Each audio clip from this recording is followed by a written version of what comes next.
Andrew Jackson, 7th President of the United States. First president born to immigrant parents. Only president to serve in both the American Revolution and the War of 1812. First president to be a resident of a state other than Massachusetts or Virginia. The hard-nosed son of Scotch-Irish immigrant rednecks who was quick to throw down in a duel. He fought in the Revolutionary War at the age of 13 and then fought off a would-be assassin with a cane at the age of 68.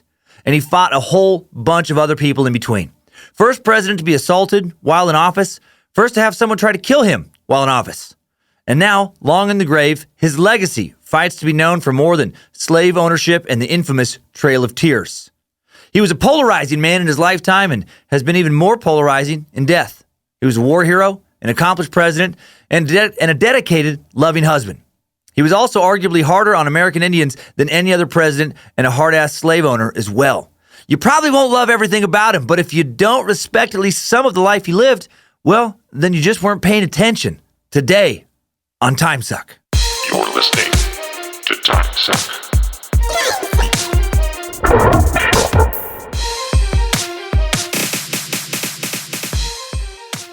Happy Monday, Timesuckers. Hail Nimrod. Praise Bojangles, and hail Lucifina. I'm Dan Cummins, the Master Sucker, Prophet of Nimrod, Plaything of Lucifina, sometime chew toy of Bojangles, and you, dear meat sack, are listening to Timesuck. Welcome to, or welcome back to, the cult of the curious. So get the fuck in here. There's room. We made room for you. Over there, in the corner. No, not there. Yeah, there you go. You smell good today. You smell like you're about to get a little smarter. Good for you. Well played. Recording the Suck Dungeon this fine fall day with Reverend Dr. Joe motherfucking Paisley, Queen of Suck, Lindsay, gonna be in here soon. Not in here in the studio, but in the building. Timesuck today is sponsored by the War and Conquest podcast hosted by Timesucker Neil Eckert. Neil presents a weekly series that spends multiple weeks on one specific civilization to give you a well-rounded look at the who, the what, the when, the where, the there, the how, in roughly 30-minute installments. He touches on often overlooked aspects of major historical moments missed by other podcasts and presentations and throws in a bit of historical humor to keep it moving. He also struggles a bit with certain tricky names, I get that, and uses a ton of pop culture and movie references to explain, for example, ancient warfare. His first in-depth look is into the civilization of Macedon, which covers the life and conquest of future Timesuck topic, Alexander the Great. And again, did I mention he's a timesucker? The podcast spawning more podcasts. I love it. I love it. Listen to War and Conquest. Get to go deep on some history on iTunes, CastBox, tons of other popular podcast apps. Hail Nimrod. Link in today's episode description. Also, new merch. Lots of it in the store today. I've already been wearing it. You space lizards, you know, you've known about it for a few days now. Queen of the Suck, Danger Brain, Access Apparel, worked their heinies off. Worked their bottoms off to create our coolest line of products yet. First things first, that new Timesuck hat you already know about, the second generation Timesuck Snapback Beauty, does now truly come in a big boy Frankenstein size now. If you ordered this hat and it wasn't the right big boy fit, well, we'll exchange it. We'll exchange your regular size hat for the new big fit in the store. Took a lot of wrangling, but Access got the company we used to realize they'd made a great hat, but not a giant head hat as promised. But now we're good. And now it's even better because now we have two options. We have regular fit and big fit. And both 700% imported possum dick fur and 300% domestic bald eagle butthole for maximum quality and durability. We also now have a second generation heathered royal blue and mustard yellow poly cotton super soft blend hoodie made out of 400% imported lemur belly button. So soft. Softer than the first generation hoodie. It's a bellow blend. Soft like those first couple Timesuck shirts. It fits true to size. Click the store link in the episode description or on the app, or on the Timesuck website to look at this beauty and the rest of this stuff. The manufacturer we used to make the first Timesuck hoodie is no longer making that cut, so we upgraded to the same district poly blend as the new Space Lizard hoodie. That's why the cost went up a little bit. It's a new district blend. It's thicker. Not quite as soft as the blue Bella hoodie. A little more athletic fit. I actually prefer this one. A little tighter fit than the blue hoodie. Might run a tiny bit small, even though I go between large and extra large, and the large fits me just fine. And this is what we used, this same cut for the new Secret Suck hoodie. Yes, I wore mine mountain climbing in Riggins, Idaho with Kyler this past weekend where I felt like I just about died from exhaustion. I can barely walk today. But worth it to make it to the top. I've been wearing it everywhere. 347% imported king cobra face skin for maximum coolness and don't fuck with me or I'll kill you-ness. Lucifina approved. This is probably the one that Andrew Jackson would have wore. Also, third generation Secret Suck t-shirt now here. First non-black design and Suck we trust. Illuminati-inspired Danger Brain beauty. Comes in men's and women's cuts. Made out of 250% moon matrix photons. So you can manipulate others' reality. And it's also an all-made tee. Very excited about this co-branding we're doing with All Made. We are now brand ambassadors for All Made t-shirts, a new company. All Made Tri-Blends use 6 plastic water bottles in each shirt, recycled polyester.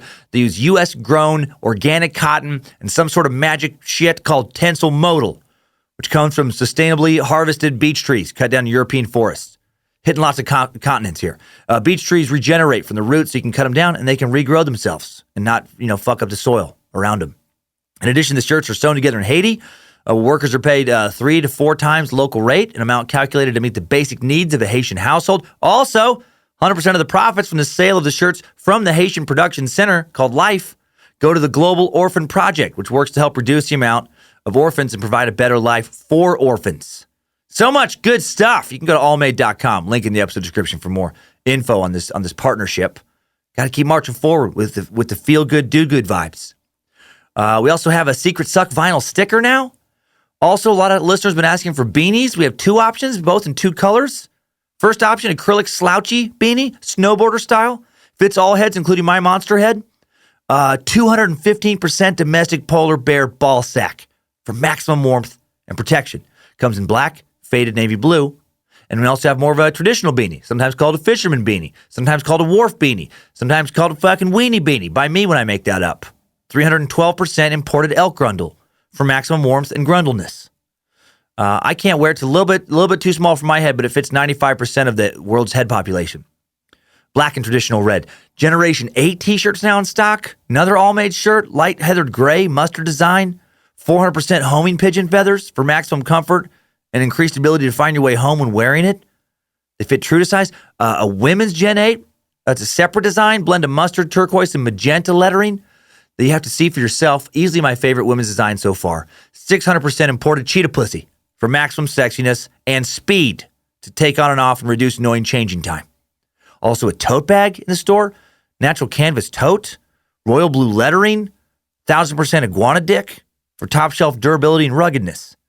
And then coming soon, we got some coffee tumblers and a Lucifina ladies sleepwear set. Those things just take a little more time to get right. We're trying to put more work in product tests to make sure when stuff comes out, it's a home run. So lots of good stuff. And be sure you use your Spaces or discount code at checkout. So when you buy that merch, you're also paying for your membership. Win, win, win. All right, quick tour dates and then on to Andrew, I promise. I know I had a mouthful to get out today. Portland, Oregon this week. Fucking get there. September 27th to the 29th. It's a Northwest comedy mecca known as the Helium Comedy Club. Flat Earth tour, stand-up shows, and live Matamoros Narco Satanist Cult podcast on September 30th. SoCal, October 5th and 6th at the Rec Room in Huntington Beach. Tacoma Comedy Club, October 11th through 13th. Another live Matamoros podcast on the 14th. All that's going to be so much fun.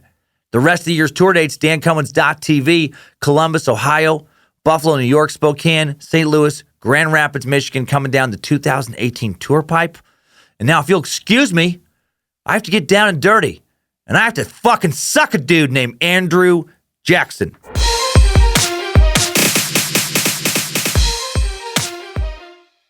Are you feeling that Mexican mocha I'm stepping on? I'm feeling it. I'm pushing it into the suck. All right.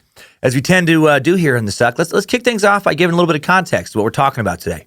And today the context is the pre-revolutionary and early colonial life of America. 1775, over 2 million people lived in the 13 American colonies, and about 500,000 of them lived in Virginia, the largest and most populous colony by far.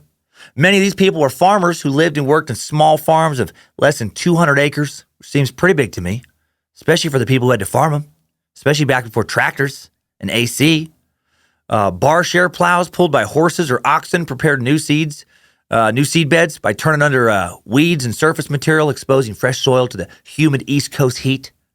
Sickles and scythes used to harvest any grains the soil produced. People out there just grim reapering their harvests. Probably wearing hoods and skeleton costumes. I doubt it. Cotton, taken off from production after 1793 and Eli Whitney's creation of the cotton gin, was harvested by hand. My back hurts just thinking about that. Out there just bent over in a field, under the hot sun, fingers blistered and bleeding. No Yeti water bottle to keep a cool refreshment at your side. No ice. Can't even buy ice at the store. Not even a good store to go to. No 7-Eleven. No slushy. What kind of cruel world doesn't have readily available cold stuff? It's gross. All right, Mr. Time Machine Captain, can you please take me the hell out of the pre-colonial America? I don't like it. All right, thank you.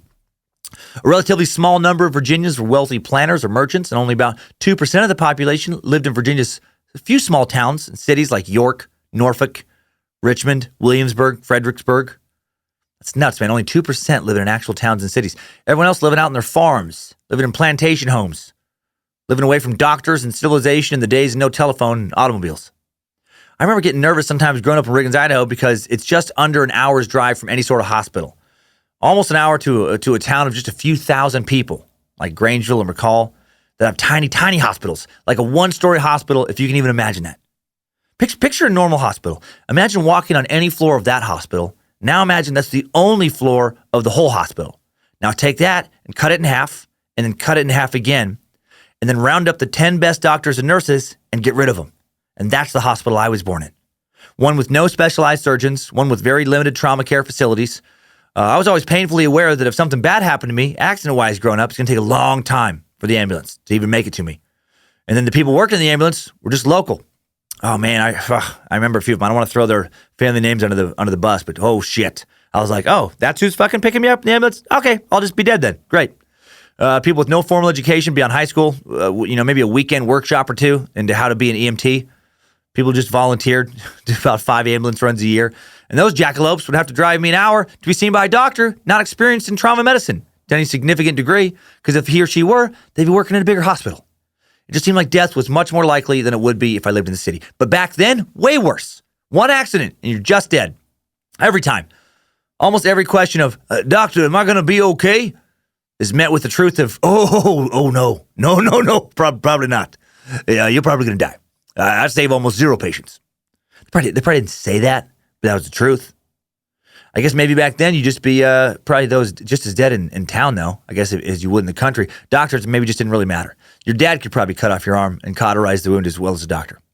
Anyway, gotten way off track. Things are very farm-oriented in 1775 in the colonies. Not a big urban culture, with the Industrial Revolution just barely getting started. Also, about 200,000 of the people living in Virginia were enslaved African Americans, most of whom worked in tobacco fields, and all of whom lived even shittier lives than the shitty lives of even the poorest white people. Top 5% or so of the white population of Virginia and Maryland in the mid-18th century were planters who possessed growing wealth and increasing political power and social prestige.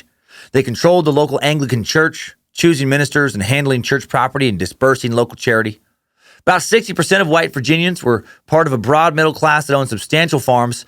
Of course, this varied from colony to colony. For example, in North Carolina, many farmers were just at the subsistence level. But overall, life had come a long way since that 1609 first permanent English settlement at Jamestown. We'll be talking about early settlements a bit next week, by the way, with the lost colony of Roanoke. By the mid-18th century, a variety of artisans, shopkeepers, and merchants provided services to the growing farming population. Shipbuilding, also a profitable industry, owing to the enormous old-growth forests and booming transatlantic trade market. Blacksmiths, wheelwrights, furniture makers setting up shops in rural villages, repairing goods needed by farm families.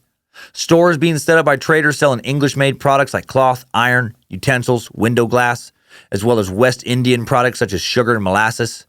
The storekeepers of these shops sold their imported goods in exchange for crops and other local products, including roof shingles and barrel staves. These local goods were shipped to towns and cities all along the Atlantic coast. Enterprising men setting up stables and taverns along wagon roads to serve this transportation system.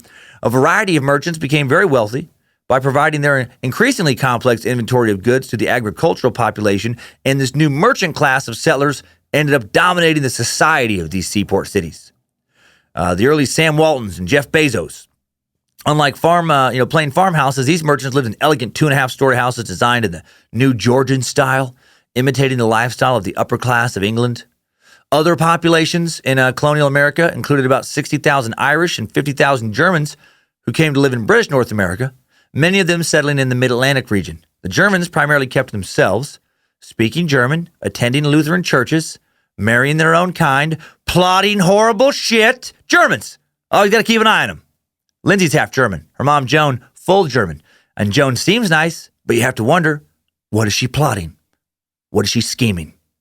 Anyway, William Penn founded the colony of Pennsylvania in 1682 and attracted an influx of British Quakers with his policies of religious liberty and freehold ownership. So if you live in or near a city or even moderately prosperous as a farmer, you could sustain yourself with the new colonies of America. Better yet, your kids have the chance of getting to work for a merchant, hopefully rising up the ranks, making more money, especially if they're involved in artisanal trades such as blacksmithing. Opportunities abound for most early colonists. However, if you're Scotch-Irish, like Andrew Jackson's family was, there are going to be less opportunities for you in the area around the Carolinas where Jackson's family immigrated, and here's why. As a late arriving group, the Scotch-Irish found that land in the coastal areas of the British colonies was either already owned or too expensive for many of those dirtbags to buy. So they quickly left for the more mountainous interior where land could be obtained cheaply. Early frontier life was extremely challenging, but poverty and hardship were familiar to them, and they managed to carve out hard lives for themselves. The term redneck actually comes from 16th century Scotland. Did not know that Scots were the real rednecks until this week. Protestant rebels, Presbyterians actually, signed manifestos in their own blood and then wore red cloths around their necks to signify their rebellion during the Bishops' War of 1640 in Scotland. And then this redneck term, became a slur used to describe Scottish and Scotch-Irish commoners arriving in colonial America, where they were looked down upon by the original English settlers as seen as rugged, crude, uncultured. And then there was the term hillbilly. Now, those two terms to me are the big two outside of just straight up calling somebody white trash. When you call someone a redneck or like a hillbilly, you're shitting on them. Like they're just some fucking dirtbag. Unless you consider yourself a redneck or hillbilly, and then you just kind of add ownership and pride to the term. I know that can happen as well. But the term hillbilly, also Scottish origin. Fucking Scots, man. Apparently my last name Cummins, comes from Scotland. Figures. Just look at me. You can see the white trash bone structure in my face. And all the ancestors I know of, which granted aren't many, have been very poor and or criminals. Apparently some Cumminses rode with the Jesse James gang, from what my Uncle Phil tells me. Could it be possible that my Polish wife actually has lowered herself, marrying my Scottish, possibly Scottish redneck hillbilly ass? Am I the real dirtbag? Son of a bitch. I got to get my 23andMe sent in. Figure out exactly what kind of dirty meat sack I am. Anyway, the term hillbilly comes from the term hillfolk. Scots from the Highlands of Scotland. Highlanders! There can be only one. They were called hillfolk. And during another war in the 1600s, the Scots who supported King William of England were called Billy Boys, after their patron, right? William, Bill, Billy. King Billy. Hillfolk, who were also Billy Boys, were then called Hillbilly Boys, which was eventually shortened to hillbillies. And the name followed them to colonial America, where it was also used derogatorily. It carried connotations of poverty, backwardness, and violence. Well, without much cash, these early redneck hillbillies moved to free lands on the frontier, becoming the typical Western squatters. Frontier guard of the colony, what historian Frederick Jackson Turner described as the cutting edge of the frontier. This put the Scottish-Irish settlers at the forefront of the fights with the American Indians who lived in the frontier. Scotch-Irish settlements frequently destroyed, their settlers killed in these clashes with American Indians, which may partially explain Andrew Jackson's later policies towards American Indians, considering he was born into this redneck hillbilly culture. So now let's take a look at his actual life and jump into today's Timesuck timeline. Strap on those boots, soldier. We're marching down a Timesuck timeline.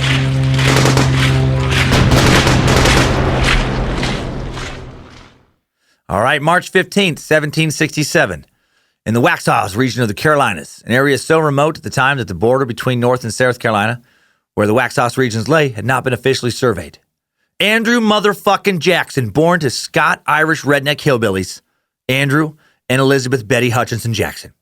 He was actually shit out, hillbilly style, into a swamp. Well, looky here now, I got some pig, tasty as pig, ever did lick out of a woman's beard. Well, looky here now, with the full belly, I made a baby with the woman on mine, and he grew up to be the president. Woo, yeah, whew. That's the old Timesuck Piney song. Easily adaptable to the redneck hillbilly song. Okay, back to the real world most people live in now. If you're wondering what Andrew's real middle name was, he didn't have one. And considering the life he would lead, motherfucking seems appropriate. Shout out to President Jackson, by the way, for having one less word for me to butcher. Andrew Jackson. I can nail those words today. Andrew Jackson. Crushing them. Jackson's father was born in Carrickfergus, which is present-day Northern Ireland, about around 1738. We're not sure where his mother was from. Probably got shit out as well. Probably got shit out in some Scottish swamp. Probably the butt baby of some other redneck Scottish hill ape. Probably born with beady eyes and an upper lip full of chewing tobacco. Andrew Jackson's parents immigrated to North America through Philadelphia in 1765, where they were chased out of the city by angry torch and pitchfork wielding mob yelling stuff like, "Back to hell, you damn freckled hillbilly demons! Burn the rednecks and their beady-eyed, sordid, red-headed spawn!" They weren't chased anywhere that I know of. They left with their two children, Hugh, who was 2 years old, Robert, 1 year old. The family traveled through the Appalachian Mountains, found a Scotch-Irish community in the Waxhaws region. And then poor Andrew Jackson Sr. died almost immediately after arriving. He died in a logging accident in February 1767, 3 weeks before Andrew Jr. was born. Andrew Sr. was only 29. Elizabeth then took her children to live with other dirty redneck Scottish subhuman relatives nearby. And Andrew went to a school taught by a raccoon, who was deemed to be better equipped to teach than any of the recent Scottish immigrants. Now, he was educated by two local priests through elementary school who provide the majority of his formal education. On April 19th, 1775, the Revolutionary War began at Lexington and Concord, Massachusetts, and it would greatly alter the course of Andrew's life. 1779, at the Battle of Stono Ferry on June 20th, fought near Charleston, South Carolina, Andrew's older brother Hugh died from heat exhaustion after being captured by the British. He was only 16.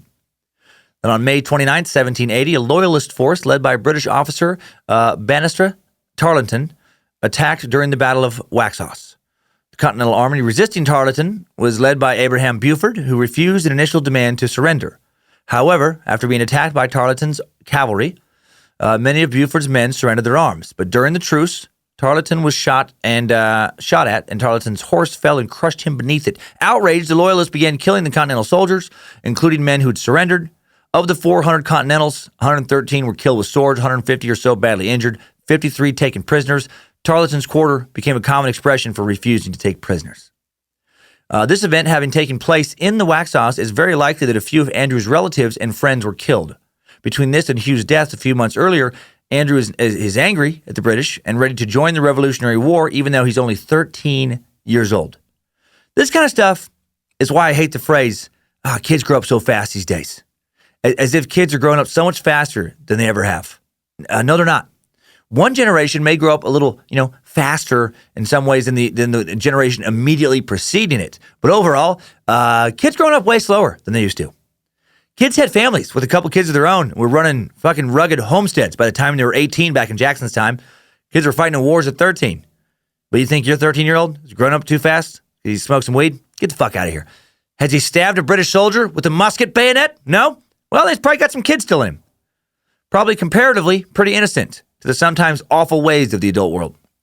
Betty Jackson encouraged Andrew and Andrew's older brother Robert to attend local militia drills in 1780. If they were going to fight, she couldn't stop them. Better learn how to fight properly. If those hillbilly boys of hers were to enter that war, they might as well be trained. The boys were quickly employed as militia couriers. They both served under Colonel William Richardson Davie at the Battle of Hanging Rock on August 6, 1780. This battle is a major turning point for America in this war. Since the beginning of the Revolutionary War, the British had followed a southern strategy to regain control of Savannah and Charleston and recruit loyalists in those areas to help the British cause and then take the northern eastern seaboard. In order to do this, they made outposts or forts, and one of them was at Hanging Rock in present-day Lancaster County. In this battle, Major Camden, who was in charge of the British forces, surrendered his command to a junior officer, and the Americans quickly took the upper hand. In the end, the British lost 192 soldiers, and the Americans lost 53. The British originally had 1,400, the Americans just 800. This victory is where Andrew would get his love for war. He'll later become the hero of the Battle of 1812. The hero in the Battle of 1815. God dang it, the War of 1812. What the hell's going on here? He also gains an extreme hatred for Britain again in these early battles. 1781, not a good year for the Jackson clan. The British capture Andrew and Robert. When Andrew refuses to clean the boots of a British officer after being captured, the officer slashes his face with a sword, leaving scars. I guess his head rather than face. But left him scars on his left hand and his head that would remain for the rest of his life. His brother Robert also refused to do the same. Those Jackson boys, man, tough as nails. Redneck hillbillies. They don't get taken down easily or quietly. While the two boys are being held prisoners, they both come down with smallpox and nearly starved to death. If you're keeping up, Andrew's 14 years old now. Smallpox, not as bad as cholera. Not going to McGill's pop off your butthole, but could kill you just the same. Following an incubation period of a week to 2.5 weeks, you come down with a sudden onset of flu-like symptoms. They can include fever, headaches, severe fatigue, severe back pain, overall discomfort, occasionally vomiting. And then a few days after, the pox part kicks in. This is when the real fun starts.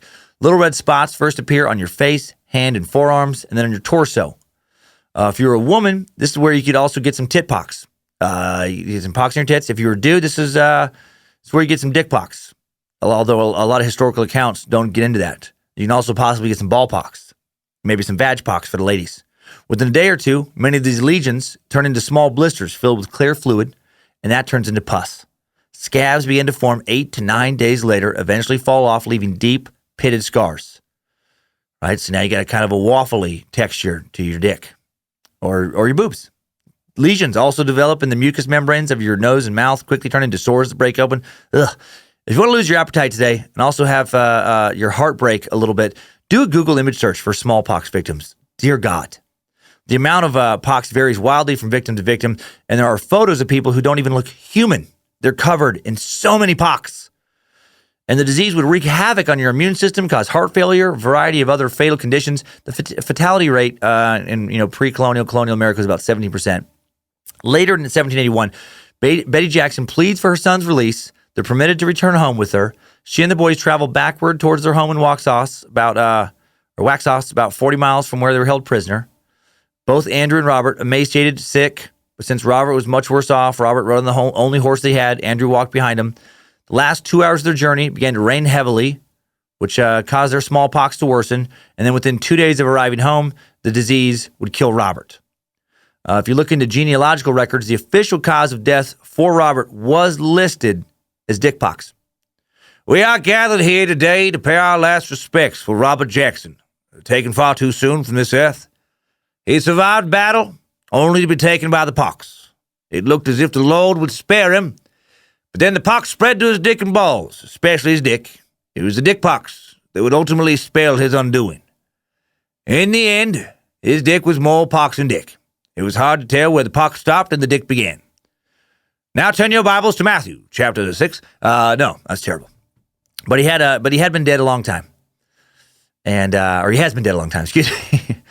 And he's a small side character in today's tale, so it seems acceptable to me to make that joke. After poor Betty nurses Andrew back to health, her other son's dead now. Right? She's lost 2 out of 3 sons. Her husband has also died, since coming to America. Now she volunteers to nurse American prisoners of war who are infected with cholera aboard 2 British ships off the coast of Charleston back to health. And then in November, she dies after being infected and is buried in an unmarked grave. Cholera! McGill's pop! Damn it! That's a fate worse than titpox. Andrew now is an orphan at the age of 14, blames the British for the loss of his brothers and his mother. Man, I truly can't imagine what it would feel like to have that hard of a childhood. You lose your dad before you're born. You're growing up in what I imagine is probably a very close-knit family with your mother and your 2 brothers. Then your oldest brother dies when you're only 12. And then you watch your only other brother die of smallpox when you're just 14. Just you and Ma now. And then you watch her die of cholera while you're still grieving the loss of your brother. And now just you alone in the world. A world full of constant battle and disease, fighting with various American Indian tribes when you're not fighting the British. And you're a redneck. You're a hillbilly. You're not a slave, but you're on the bottom of the white man totem pole. Looked down upon by all the other non-redneck, non-hillbilly, non-Scotch-Irish immigrants. That's the life of a future president, the life of young Andrew Jackson. For the remainder of 1781 throughout 1782 into 1783, as the Revolutionary War winds down and comes to a close, young Andrew bounces around living with various extended family members he generally isn't on good terms with. He was a hothead, probably getting a lot of, around the actual town of Waxhaw, North Carolina. He goes to school off and on, helps teach school actually a little bit, works a bit as a saddle maker, amongst other odd jobs. And before we enter the next phase of his life, let's take a second to talk about our first sponsor. Today's Timesuck is brought to you by Audible. Audible is introducing Audible Originals, a new Audible member. Audible Originals are exclusive audio titles created by a celebrated storyteller from worlds as diverse as theater, journalism, literature, and more every month. Audible members get 1 credit for any audiobook plus 2 Audible Originals from a changing selection that you can't get anywhere else. More. We like more here on Timesuck. You also get access to audio fitness and health workouts created exclusively for Audible. Audible has the largest selection of audiobooks on the planet, which lets you fill your fall with more stories like Andrew Jackson and the Miracle of New Orleans, The Battle That Shaped America's Destiny by Brian Kilmeade and Don Yeager. Good luck finding a higher rated book anywhere on the web about anything.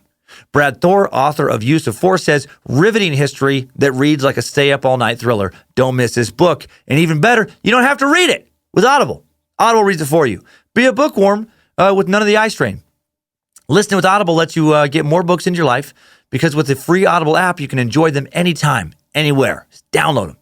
So get your first audiobook free and choose 2 titles from a curated list of Audible Originals when you try Audible for 30 days. Visit audible.com/timesuck with Dan Cummins or text Timesuck with Dan Cummins to 500-500. That's Audible, audible.com/timesuck with Dan Cummins or text Timesuck with Dan Cummins to 500-500. Link also in the episode description. Make it super easy and a sponsor button that takes you straight to this deal included in the Timesuck app. Now, back to 1784. 1784, 17-year-old Andrew leaves for Waxhaws. He leaves Waxhaws for Salisbury, North Carolina, just over 40 miles northeast of Charlotte, around 35,000 people now. Founded in 1753, it was the county seat for Rowan County. It was the economic and legal epicenter of the area. Jackson studies law under attorney Spruce McKay. Oh, Spruce! That's a hillbilly redneck attorney name right there. You need some lawyering, you get yourself a whole old Spruce. Spruce done sprung me from heaps of trouble more times than I can count. And I can count to 6, if you're curious. 1, 2, 3, 5, 6.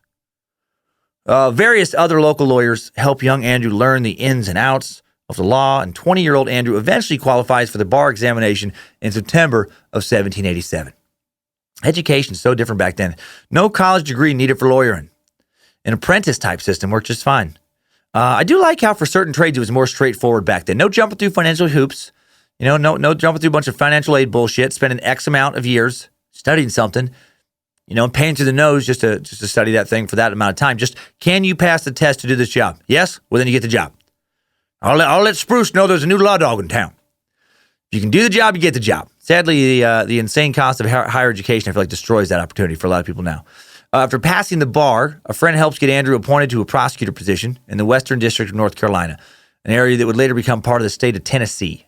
Shortly after arriving in the little Appalachian town of Jonesboro, in 1788, Andrew fights in his first duel with a fellow lawyer named Waitstill Avery. Waitstill, not a hillbilly name. That's an old money name if there ever was one. Jackson had actually been arguing against Avery in civil court. During the trial, Avery, a more experienced lawyer and also a Revolutionary War veteran who outmatched Jackson considerably in the courtroom, took one of Jackson's arguments, turned it around on him so forcefully that Jackson felt he had been intellectually insulted. Seeking revenge against Avery, who would often proclaim, "I refer to Bacon," meaning Francis Bacon's noted text, The Elements of the Common Laws of England, when making a point, Jackson replaced a copy of the text with an actual slab of bacon and one of Avery's saddlebags. Guessing he smiled himself silly after doing that. When Avery criticized Jackson for pulling such a childish prank the next day in court, young Jackson leapt to his feet and yelled, "I may not know as much law as there is in Bacon's abridgment, but I know enough not to take illegal fees." And then Avery shot back, "It's false as hell," which I guess is fancy rich man's speak for, "That's bullshit." Jackson issued a challenge to a duel by immediately writing it in a page of an old law book, tearing out the page, handing it to Avery. The senior lawyer at first didn't take the challenge seriously. Then the next day, though, at court, Jackson challenged him again. And a time and place were set for the two to duel later that evening. And shit is on. Duels, man. Legal back then. You could legally challenge someone to a shootout. Let's have a quick lesson on how these duels worked. Reasons for dueling during this time were largely based on honor. People challenged each other to duels when they felt their honor was at stake or their reputation was threatened. So really, you could basically duel anybody for any reason. You could just make up some excuse, to shoot some dude who you just didn't care for. "I challenge Buck Reginald Owens to a duel." He clearly took a disrespectful amount of time ordering his meal last Tuesday Eve at the tavern to intentionally ruin my wife and I's supper. Elizabeth was furious. He is a scoundrel and a scallywag and a buffoon and a ruffian and a twinkle-dinker and a turkey nibbler and a poppy slapper and a bottle bumper. And he will pay for his insult with his life tomorrow at high noon. People just didn't take like 10 paces, turn around and shoot as quickly as possible, most of these duels. Most of the time, they would stand facing each other at an agreed-upon distance, which traditionally was at least 10 yards away, and they would fire their gun in the air or purposely miss their opponent most of the time, making the duel more or less just about a test of courage. Although sometimes it was agreed upon that they would, in fact, be shooting directly at one another, attempting to kill each other. Also, the pistols being used by Jackson and others at this time only fired one shot. This wasn't Wild West six-shooter rapid-firing duels. This was flintlock, one-and-done pistols. If both parties missed and the challenger was satisfied, the duel was declared over. However, if the challenger was unsatisfied, the duel continued up until 3 shots apiece. But generally, no more than 3 exchanges of fire were allowed, as to exchange more shots than that was considered barbaric. We'll shoot at each other, Buck Reginald, but not all day. We are not savages. People involved in duels also chose seconds. The seconds were people who would accompany them to the duel to bear witness to what happened and make sure it was all done legitimately. Unclear exactly how many duels Andrew Jackson took part in, but the number of duels attributed to him estimated to be anywhere between 10 and 100.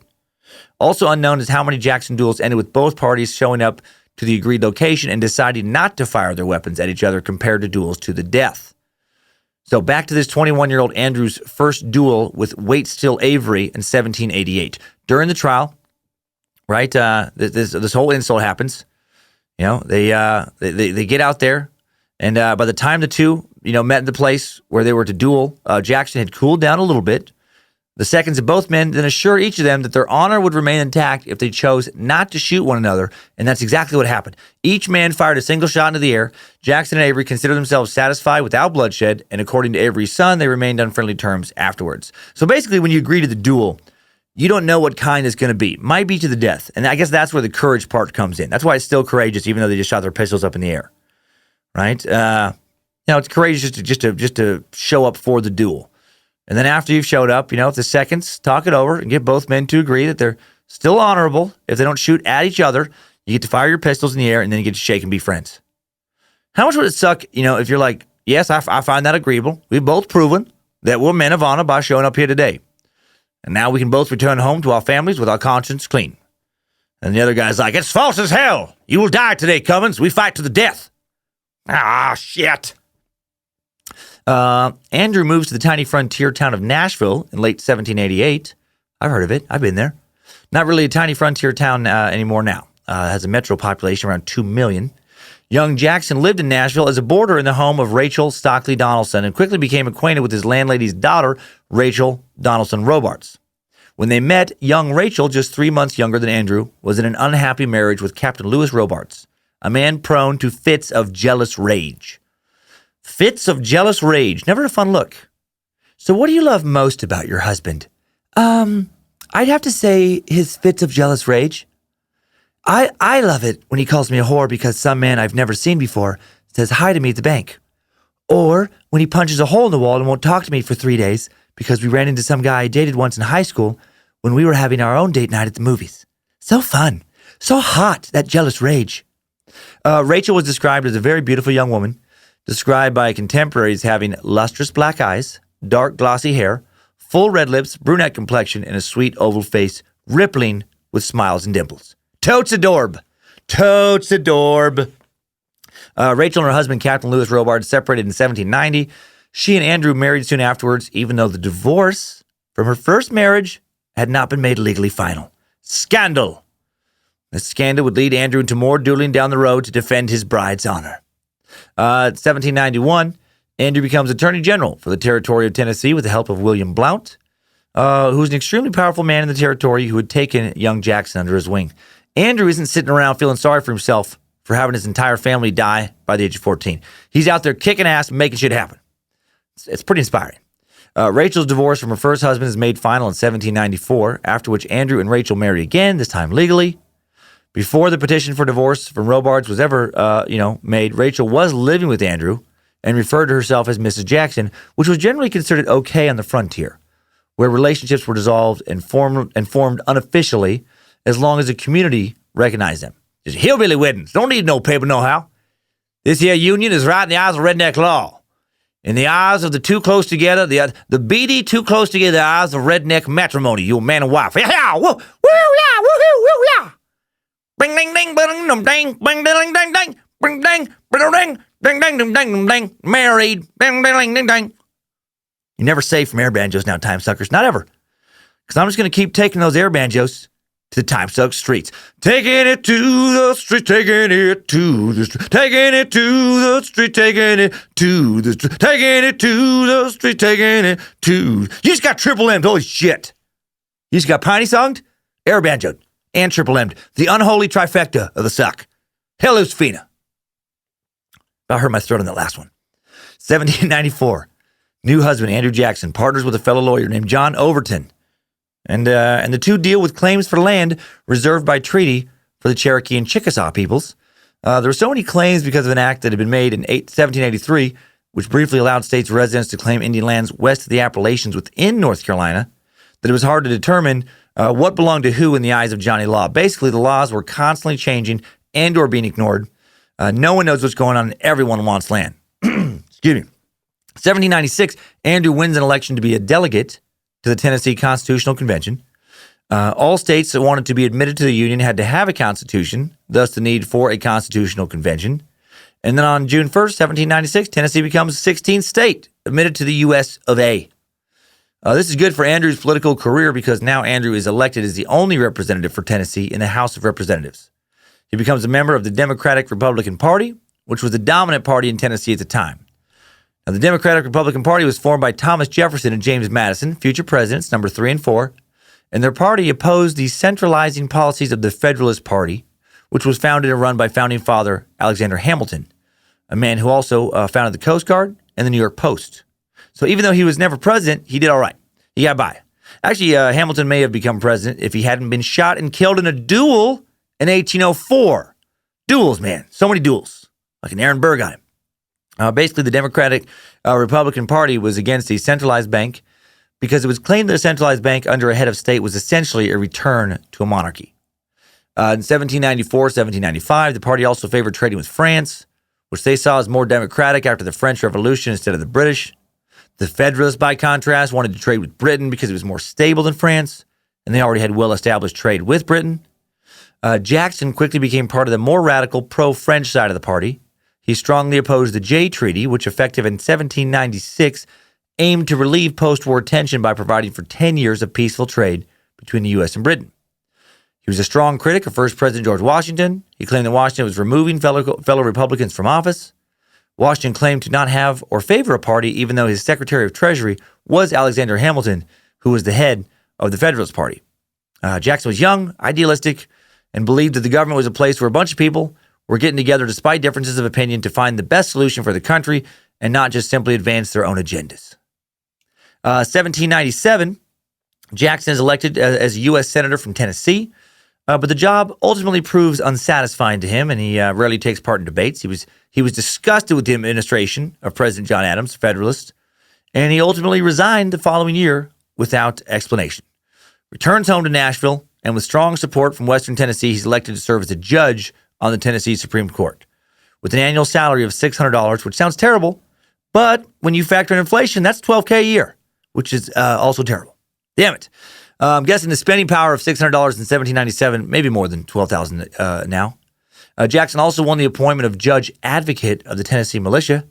You know, it's not like he can just kick back and live on that Tennessee Supreme Court money. And then in 1802, he runs for General Commander of the Tennessee Militia, a position voted on by the officers. Originally a tie between him and someone named John Sevier, a popular Revolutionary War veteran and former governor, who was the leader of politics in eastern Tennessee.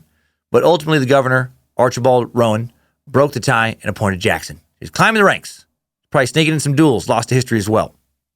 And then in his various judge positions, Andrew earned a reputation for good decisions, for being honest. But then he resigned the position in 1804. And he said, he doesn't like a job, he's just fucking out. His official reason was ill health, but it's possible he left because they just weren't paying him enough. And he wanted to concentrate full-time on his business ventures, which were not doing well at the time. While this judge and militia leading business had been going on, Jackson was also a planter, slave owner, and merchant. In 1803, Jackson builds the first general store in Gallatin, Tennessee, and the next year he acquires the Hermitage, a 640-acre plantation in Davidson County. Later, he adds 360 acres to the plantation, the primary crop of which was cotton. He begins with 9 slaves. By the end of his life, he would have 150. So, damn it, here we are. The issue of slavery, let's address this quickly, kind of quickly. Andrew Jackson being a slave owner is one of the reasons why many people, including President Obama, pushed for his removal from the $20 bill. I would push for his removal because the dude hated paper money. He caused a whole financial crisis later by removing paper money from certain financial transactions we'll talk about.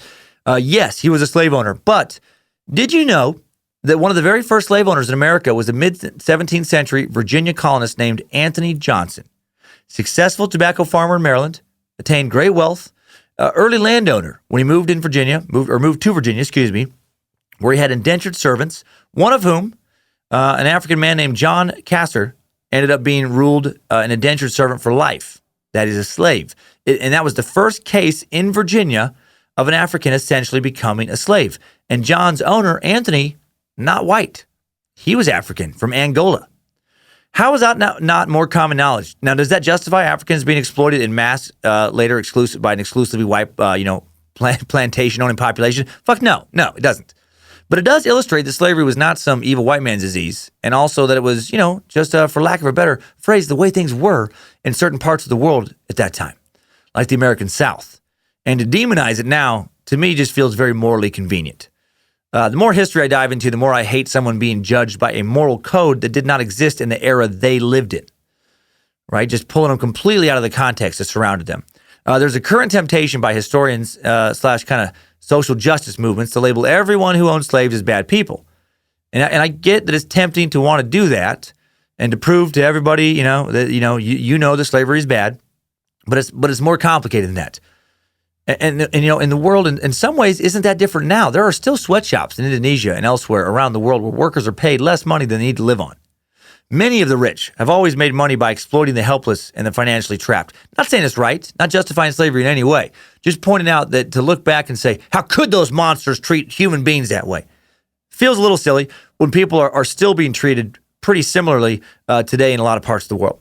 Hopefully, we meat sacks can someday figure it all out and spare most of humanity, regardless of their ethnicity, suffering through whatever time, they have here on Earth. I hope so. But back to Andrew. Men, women, child slaves owned by Jackson on 3 sections of the Hermitage plantation. Slaves lived in extended family units of between 5 and 10 persons who were quartered in 20-square-foot cabins that were made from bricks or logs, which was unusual for the time. Most plantation slaves lived in little more than wood shacks. To help slaves acquire food, Jackson supplied them with guns, knives, and fishing equipment. At times, he paid his slaves with money and coins to trade in local markets. However, now that I pushed the narrative that Jackson was, kind of just a man of his times, let me flip it a bit. We also probably shouldn't take it too easy on Jackson. He definitely was no champion of slaves' rights, and to some people, to be fair, some people were against it during his lifetime. And he did permit slaves to be whipped if he felt they weren't working hard enough or if they attempted to run away. Stop the runaway, Andrew Jackson urged in an ad placed in the Tennessee Gazette in October 1804. The future president gave a detailed description saying a mulatto man slave, about 30 years old, 6 feet and an inch high, stout made and active, talks sensible, stoops in his walk, and has a remarkable large foot, broad across the root of the toes, will pass for a free man. And then he promised anyone who captured this mulatto man slave a reward of $50 plus reasonable expenses paid, plus $10 extra for every 100 lashes any person will give him, to the amount of 300. And the ad was signed Andrew Jackson. That's not good. That's hard to read good in any era. Hard to contextually justify that, but it also doesn't feel out of character from what we learned about the guy. I mean, this is a man known for duels. This is a hard ass. This is a dude who joined the Revolutionary War at 13, lost his whole family, clearly didn't take well to feeling slighted. He'd draw down just about anybody. Didn't take well to feeling deprived of something he felt was his. This is the kind of guy you'd bump into at a bar who would want to try to fight you on the spot because you had disrespected him. Interesting guy to do a suck on, but probably not a cool dude to hang out with and have some beers. Maybe had a serious inferiority complex. Okay, so sorry if I went a little long on the tangent, but I just do get sick of historical figures being tossed in the fuck that guy pile for doing things that were actually very culturally normal for the times they lived in. Now back to a duel, something we can all get behind, right? Actually pretty psychotic. But it did happen. In 1806, Jackson gets into what is probably the most notorious duel of his life. This shit is insane. In May of 1806, Charles Dickinson, an attorney who studied under U.S. Chief Justice John Marshall, who, like Jackson, bred and raised horses at the time, publishes an attack on Andrew in the local newspaper, saying that Jackson refused to pay a bet that he had made, a horse bet, worth $2,000. Andrew wrote him a challenge to a duel, which was incredibly ballsy considering Dickinson's reputation. Dickinson was considered to be a really, really good shot with a pistol, like the best shot. This dude was the Steph Curry of duels. He'd allegedly already killed 26 men in duels. 26! He's the Green River Killer of duels. He's the Miyamoto Musashi of pistol duels. Can you imagine challenging some dude to a duel who has already killed 26 other men, all brave enough to fight in duels? 26-0 in duels to the fucking death. When you challenge this savage, hot-headed motherfucker, you know you're not going to be shooting pistols in the air. This is win or die. Who in their right mind challenges this dude? No one. But Andrew Jackson, not really in his right mind by most people's mind standards. He was like the samurai we studied not long ago, right? Just death before dishonor. Now check this out. This is the craziest part of this to me.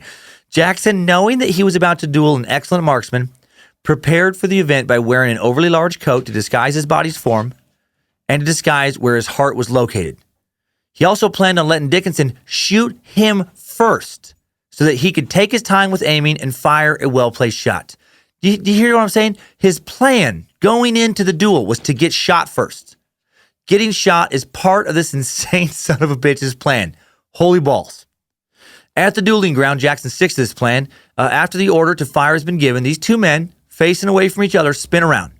Dickinson turns first and shoots Jackson in the chest, missing his heart by only an inch. According to witnesses, everyone thought Dickinson had missed because Andrew Jackson just stood there like nothing happened. After getting shot in the chest, Jackson takes his time before he fires, steadies himself, then delivers a bullet into Dickinson's stomach. Dickinson then collapses, taken home where he dies several hours later from his wound. As for Jackson, the bullet that hit him was too close to his heart to perform surgery on. He ended up carrying that bullet inside of him for the rest of his life. A bullet that would frequently cause him health problems, cause him to cough up blood. A little reminder to the duel he fought with Dickinson. That tough son of a bitch would live until the age of 78. He'd carry that bullet and occasionally cough up blood for 39 years. Unreal. Just shrugged off a bullet to the chest. The doctor who attended to Jackson after getting shot that day said, "I don't see how you stayed on your feet after that wound." To which Jackson responded, "I would have stood up long enough to kill him if he had put a bullet in my brain."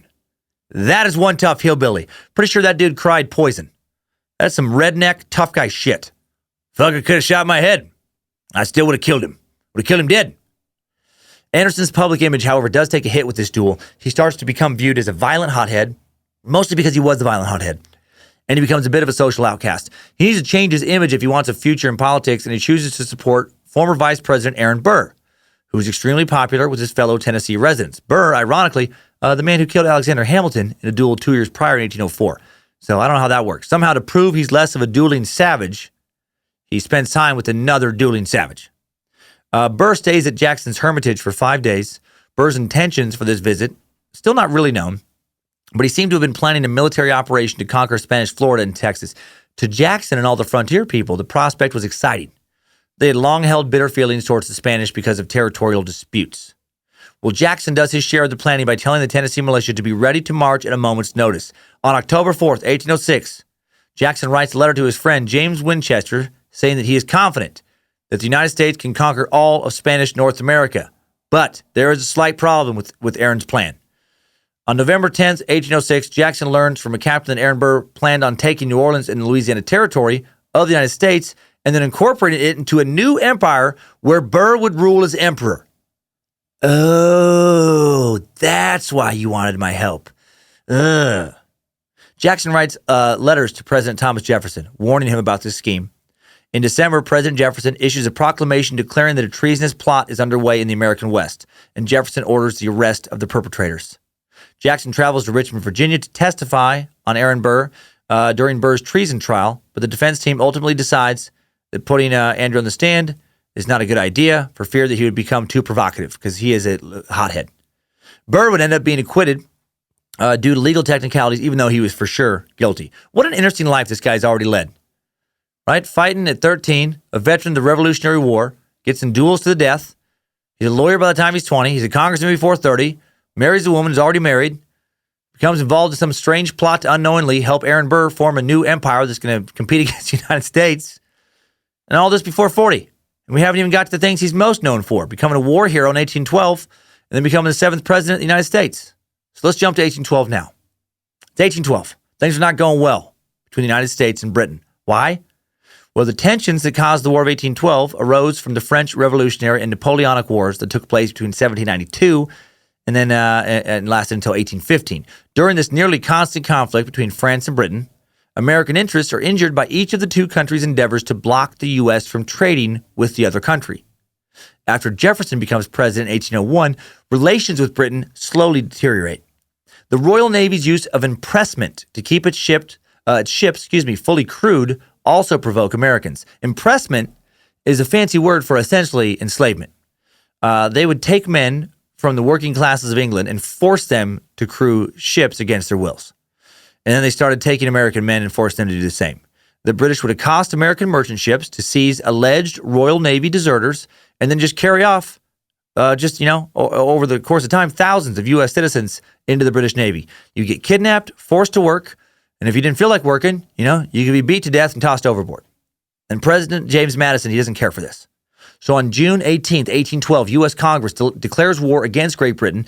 Jackson responds enthusiastically, sending a letter to D.C. offering 2,500 volunteers.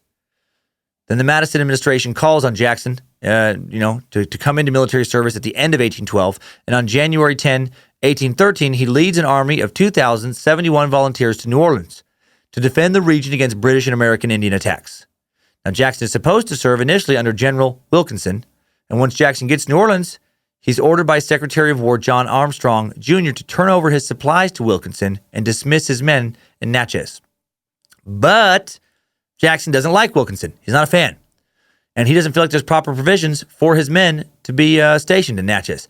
So he just takes them back. He decides, I'm not going to do this. I don't care what your plan is. It's a dumb plan, and we're out. He decides he's not going to dismiss his men there. And so he just marches them back to Nashville, which was an agonizing march, I guess, for everyone involved. Many were sick. Jackson was paying for them, for their expense out of his own pocket. This march is where he got the nickname Old Hickory, because he was so tough on the march, like the toughness of hickory wood. Of course he was. Not sure how he doesn't get charged for treason with this. I mean, I get why he didn't leave him there if he felt like they didn't have the proper provisions, but the Secretary of War had ordered him to leave him there. And he's like, not going to happen. Good luck with Wilkinson. I don't care for him. I'm Andrew motherfucking Jackson, and I don't hand over my men to just any old jackass.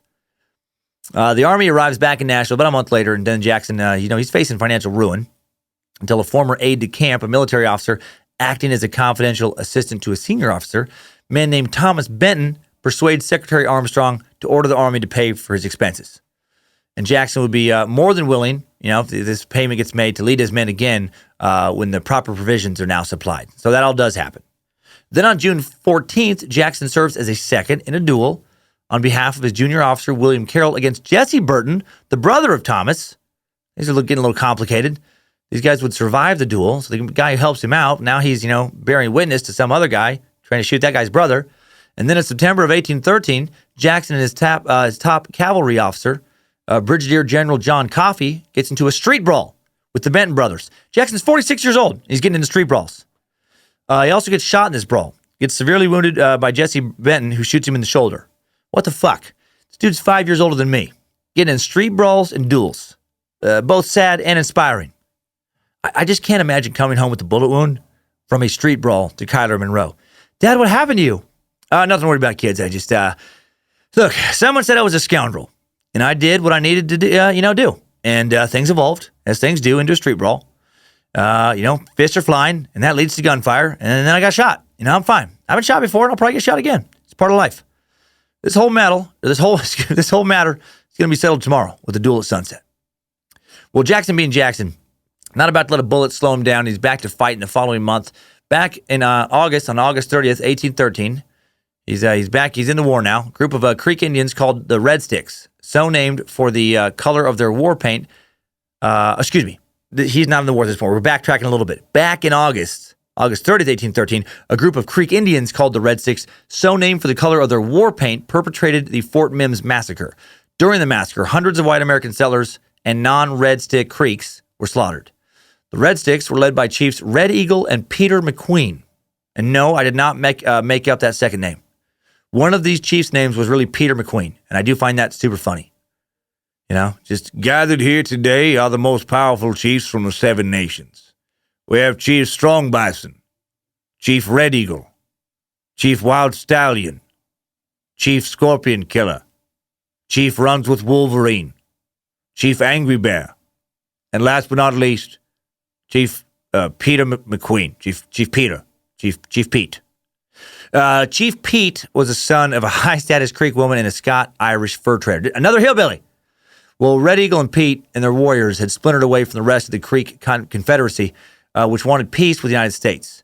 They were allied with Tecumseh, Shawnee chief who had launched Tecumseh's war against the United States and who's now fighting alongside the British, and the resulting conflict became known as the Creek War. Jackson, with 2,500 men, ordered to crush the hostile Indians. He left Nashville to fight them on October 10th. Now we're back up in the timeline. His arm in a sling from getting shot in the shoulder during that duel. Coming to the relief of friendly Creeks besieged by Red Sticks, Jackson won a decisive victory at the Battle of Talladega on November 9th. This is the battle that would inspire the screenplay for Talladega Nights starring Will Ferrell. I hope that both of you have sons. Handsome, beautiful, articulate sons who are talented and star athletes, and they have their legs taken away. I mean, I pray you know the pain and that hurts. Don't you put that evil on me, Rick Bobby. No. The winter of 1813-1814 was a tough one, and Jackson's army was beset by food shortages and chronic desertions. Jackson decides to join up with the Georgia militia, but from January 22 to 24th, while Jackson's army is on its way to meet up with the Georgia militia, the army and their allies are attacked by the Red Sticks in the battles of Immigrant and Inachapo Creek.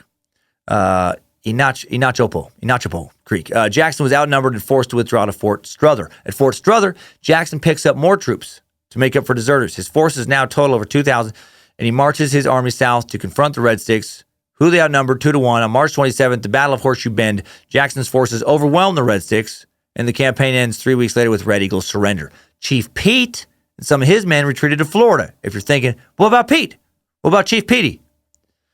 Then on June 8th, Jackson accepts commission as a brigadier general in the U.S. Army, and then only 10 days later, he's promoted to major general and put in charge of the 7th Military Division when they recognize that he is Andrew motherfucking Jackson. This promotion allows Jackson, with Madison's approval, to create the Treaty of Fort Jackson, which requires the Creek, a.k.a. the Muskogee people, remember many of which are Jackson's allies, to surrender 23 million acres of their land to U.S. settlers. November of 1814, Jackson is in ill health from having dysentery, but decides to go after the Spanish and British who were in Florida, which he did in the short skirmish called the Battle of Pensacola, which he won. Not going to let a little bit of a bullet wound keep him from horsebacking around the country, leading men into battle. Not going to let a bit of dysentery stop him neither. Sir, you don't think you should wait? Maybe sit this one out? I mean, you have dysentery. You have dysentery? Get out of my sight, you worthless coward. You think some severe diarrhea and potentially fatal dehydration from extreme dehydration. From extreme diarrhea, excuse me. Too many words are going to keep you from battle. Boy, you just don't know what tough looks like, dude. Now punch me in the mouth. When I smile through the blood, when I grin through the split skin, when my head doesn't flinch, my eyes don't blink, my hands do nothing to stop your blow, then you will know who you are talking to. Now get the fuck out of my tent. I have a battle to plan.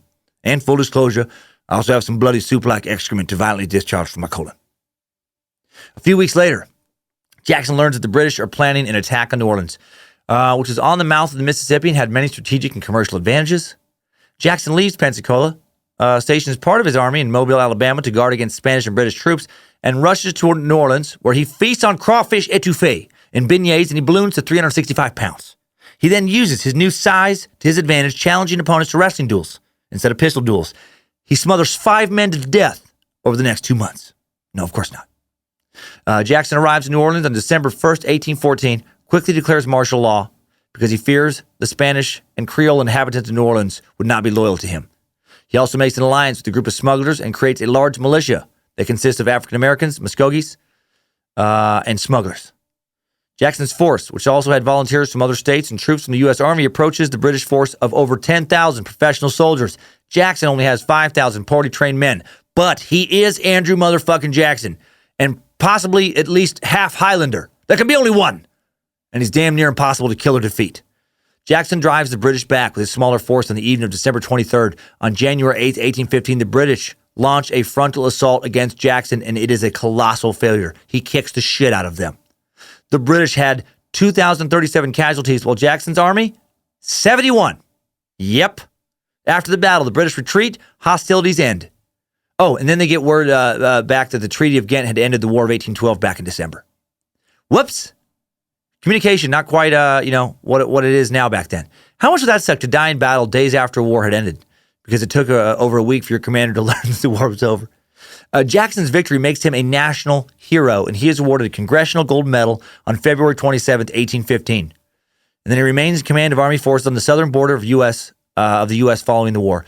And although he conducts most of his business from his home back in Tennessee, the Hermitage. He also signed treaties with the Cherokee and Chickasaw, gaining parts of Tennessee and Kentucky for the U.S. Then in 1816, General Old Hickory Jackson gets right back to fighting. Troubles are brewing down south. Confederation of American Indian Tribes, known as the Seminole, began raiding settlements in Georgia before retreating back to Florida. This was especially a big problem for white settlers because the Seminole recruited escaped slaves into their forces and had amassed formidable war parties. These conflicts would escalate into what would become known as the First Seminole War. So Jackson leads some troops down into Florida and has them destroy what was known as the Negro Fort in Spanish Florida, where a community of escaped slaves and Seminoles lived in an abandoned British fort built the year before in Spanish territory. Well, the following year, December of 1817, Jackson is ordered by President Monroe to lead a campaign against Seminole and Creek Indians in Georgia, pushing back further. Monroe also tells him to stop Spanish Florida from becoming a safe haven for escaped slaves. Well, Jackson reads his orders and just decides that really the best way to accomplish this is just to take Florida altogether. Just take it from the Spaniards. Just classic Jackson, just up in the ante. And classic Jackson, he doesn't run this idea by the president. He just does it. And before we get into his ass-kicking Florida exploits, let's check in with today's final sponsor. Today's Timesuck is brought to you by the Great Courses Plus, a cool company that also believes that learning shouldn't stop after school. Members of the cult of the curious inside their ranks. You love digging deep into the topics that you find interesting, which is why you will love the Great Courses Plus. I highly recommend checking out the Great Courses Plus lecture on Andrew Jackson and the War of 1812. From their fascinating series, American Military History, presented by General Wesley K. Clark. It explores Jackson's military experience as a major general in the War of 1812 and his victory against the British at the Battle of New Orleans, a win that would help make him president. Obviously, we touched on the War of 1812, but with this suck spread out over Andrew's entire life, we couldn't dive, that deep into it. This lecture does. This lecture reminded me that a battle from the War of 1812 inspired Francis Scott Key to write the Star-Spangled Banner, that the British burned the still under construction White House during this war. There were battles going on all over the place this war, with so many points of contact around the U.S. and British-controlled Canadian borders. It was a huge war, and Andrew Jackson had a pivotal role in helping to end it. With the Great Courses Plus, you will get unlimited access to stream, not just this lecture, but their entire library. Watch or listen anytime, anywhere with the Great Courses Plus app. You're going to love the Great Courses Plus, and today they're giving Timesuckers a free trial with unlimited access. Start enjoying their entire library of fascinating lectures for free only at thegreatcoursesplus.com/timesuck. That's thegreatcoursesplus.com/timesuck. Link to this deal in today's episode description, and Great Courses Plus button link to the deal in the sponsor section of the Timesuck app and at timesuckpodcast.com. Now, let's jump from 1812 back up to 1818. Jackson invades Florida on March 15th, 1818, captures Pensacola, defeating not only Seminole forces in the area, but the Spanish forces as well. Also captures 2 British spies who've been working with the Seminole and executes them after a mock trial, causing a small diplomatic, problem with Britain. At this point, the Monroe administration doesn't know what to do with this crazy asshole. He's gone rogue. He has essentially single-handedly declared war on Spain. I mean, just think about how nuts that is. Spain is still a massive world power. We just got done fighting one of the other world powers, Britain, arguably the most powerful nation in the world at that time. And now Jackson also goes and kills, a couple of their soldiers, a couple of their spies. Just anyone, has a problem with it, he'll be happy to duel them. Well, a lot of people in Washington, fairly pissed off at Jackson, but, people like the president, pissed off at him. But Jackson is defended by Secretary of State John Quincy Adams, who tells the cabinet this probably means Spain will want to just sell Florida just to get rid of it, for being too much trouble. And Adams is actually right. Spain does sell Florida to the U.S. They're like, all right, fuck it. We don't want a war. Just take it. We're done. We got other stuff in South America we're working on. And so Spain sells Florida to the U.S. in the Adams-Onis Treaty of 1819. So Jackson kind of won us Florida. So you're welcome, Florida listeners. 1821, Jackson briefly the territorial governor of Florida, but then decides he's not interested in living in Florida before pools, golf courses, and resorts have been built. So he goes back to Tennessee, where the humidity is slightly less oppressive and there are far less alligators. The following year, 1822, fellow Tennessee judge and plantation owner John Overton approaches Jackson, asks him if he might want to run for president. And then on July 22nd, 1822, the Tennessee legislature nominates Jackson to be candidate in the election of 1824. Jackson quickly gains popular support for his presidential bid, based largely on speaking out against the Second National Bank, for which he blamed an economic depression on. Or, he blamed this bank for an economic depression that occurred in 1819. The other major candidates for the election are William H. Crawford, current Secretary of the Treasury, big fan of the bank, John Quincy Adams, son of, John Adams, second president, Henry Clay, Speaker of the House of Representatives, representing Kentucky, and Secretary of War John C. Calhoun. And all of these men have something in common. They all really, really dislike the redneck hillbilly war hero known as Andrew Jackson. Jackson runs on a platform of defending the common people and combating corruption. In 1823, Jackson is elected as a Tennessee senator in a move orchestrated by his advisors in order to prevent the incumbent senator, John Williams, a man who opposed Jackson as president, from being reelected. Election is a little bit different back then. Not weird to run for president and then during that, campaign also run for the Senate. Historically, prior to this election, Congressional Nominating Caucus chose the Democratic-Republican nominee for president, but many politicians backed out of that in 1824 because they viewed it as undemocratic. A Pennsylvania convention nominated Jackson for president, saying that the irregular Congressional Caucus ignored the voice of the people. But this voice of the people stuff started to scare the other four candidates. Why? Because thus far, all the politicians had basically been members of immensely powerful, wealthy families. And now you have this ill-bred redneck hillbilly thinking that he can be president. Some dueling savage, just disgusting riffraff. So to keep Jackson out of office, his other four opponents gang up on him and cut a deal. When the votes are tallied from across the nation, Andrew Jackson wins a plurality of the popular as well as the electoral vote. He got more of the popular vote and more of the electoral vote than any other candidate. In the Electoral College tabulations, John Quincy Adams came in second, Crawford third, Henry Clay finished fourth. However, the U.S. Constitution dictates that a candidate needs to win a majority of votes in the Electoral College, and no one met that criteria because there was too many people running. The pie was split too many ways. So the election now had to be decided by the House of Representatives. So on February 9th, 1825, the House of Representatives held its election in which each state delegation would get one vote. And who has a lot of influence in the House? The other presidential candidate and current speaker, Henry Clay. And Clay uses his influence there to get Adams elected in exchange for Adams nominating Clay as Secretary of State, which would set him on a path to the White House himself, as Jefferson, Madison, and Monroe, and now Adams, had all been Secretary of States before becoming president. Candidate John C. Calhoun initially failed to be endorsed by his home state of South Carolina, which did go to Andrew Jackson, and he was given the vice presidency. The fourth opposing candidate, William H. Crawford, current Secretary of Treasury, offered that post again. And what was Jackson offered? The leading vote getter, Jack Squat. And if you think, man, I bet he was pissed. Yeah, you're right. When he finds out how it all went down, he says, so you see, the Judas of the West, Henry Clay, has closed the contract and received the 30 pieces of silver. His end will be the same. So he's pissed. Jackson is nominated for president by the Tennessee legislature in 1825, more than 3 years before the next election. He's so fired up. He basically waits here and he's like, fuck it, we're running again. We're starting now. This is the earliest nomination of its kind in presidential history. As soon as he lost, Jackson's supporters basically started working on the next election. He is not fucking around. He wants vengeance. First, his supporters work on criticizing the Adams presidency. Senator Martin Van Buren, future 8th president, emerges as one of the strongest critics of Adams. Also, Vice President John C. Calhoun becomes an adamant critic of Adams. which is weird, but this happened a lot in the old days because the VP and president were elected separately. So even though they made that deal, they weren't the best of friends, and they had different viewpoints, and the vice president would openly criticize the president, which is, to me, that seems so uncomfortable.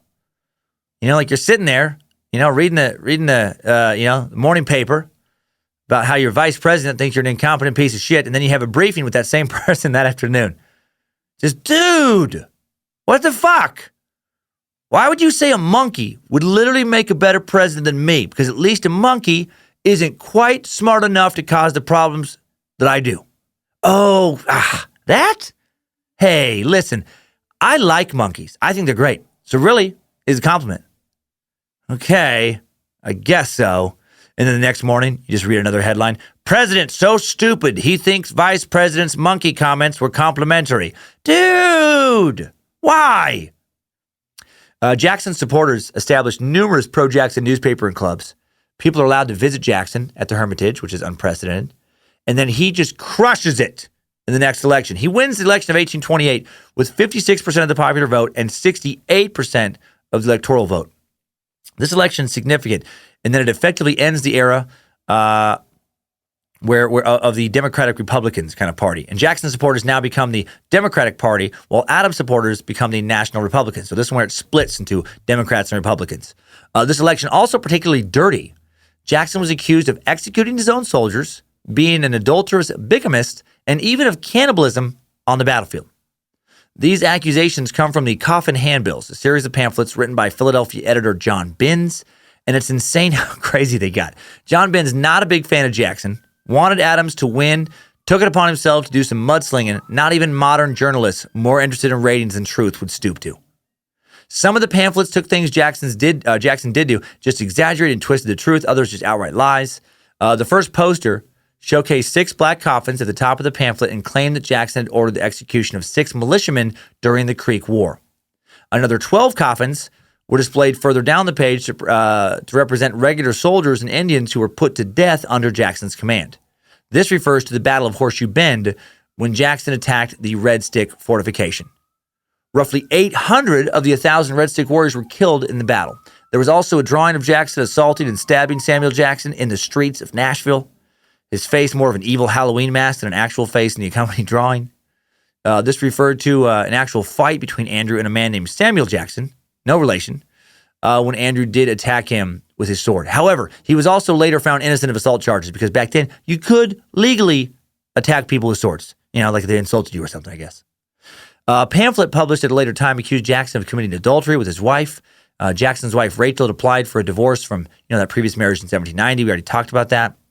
Jackson would later attribute his wife's death to stress and shame brought on by accusations against her during this campaign. And then things get really crazy. A supplemental account of some of the bloody deeds of General Jackson, attributed to Virginia Congressman John Taliaferro, accused Jackson of atrocious and unnatural acts, such acts including slaughtering 1,000 unarmed Native Americans, taking a nap in the midst of their corpses. That's what this guy wrote. It was published. And eating a dozen of them for breakfast.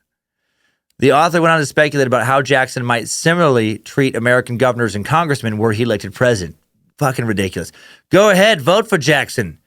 If you want him to kill and eat everyone you hold dear for breakfast.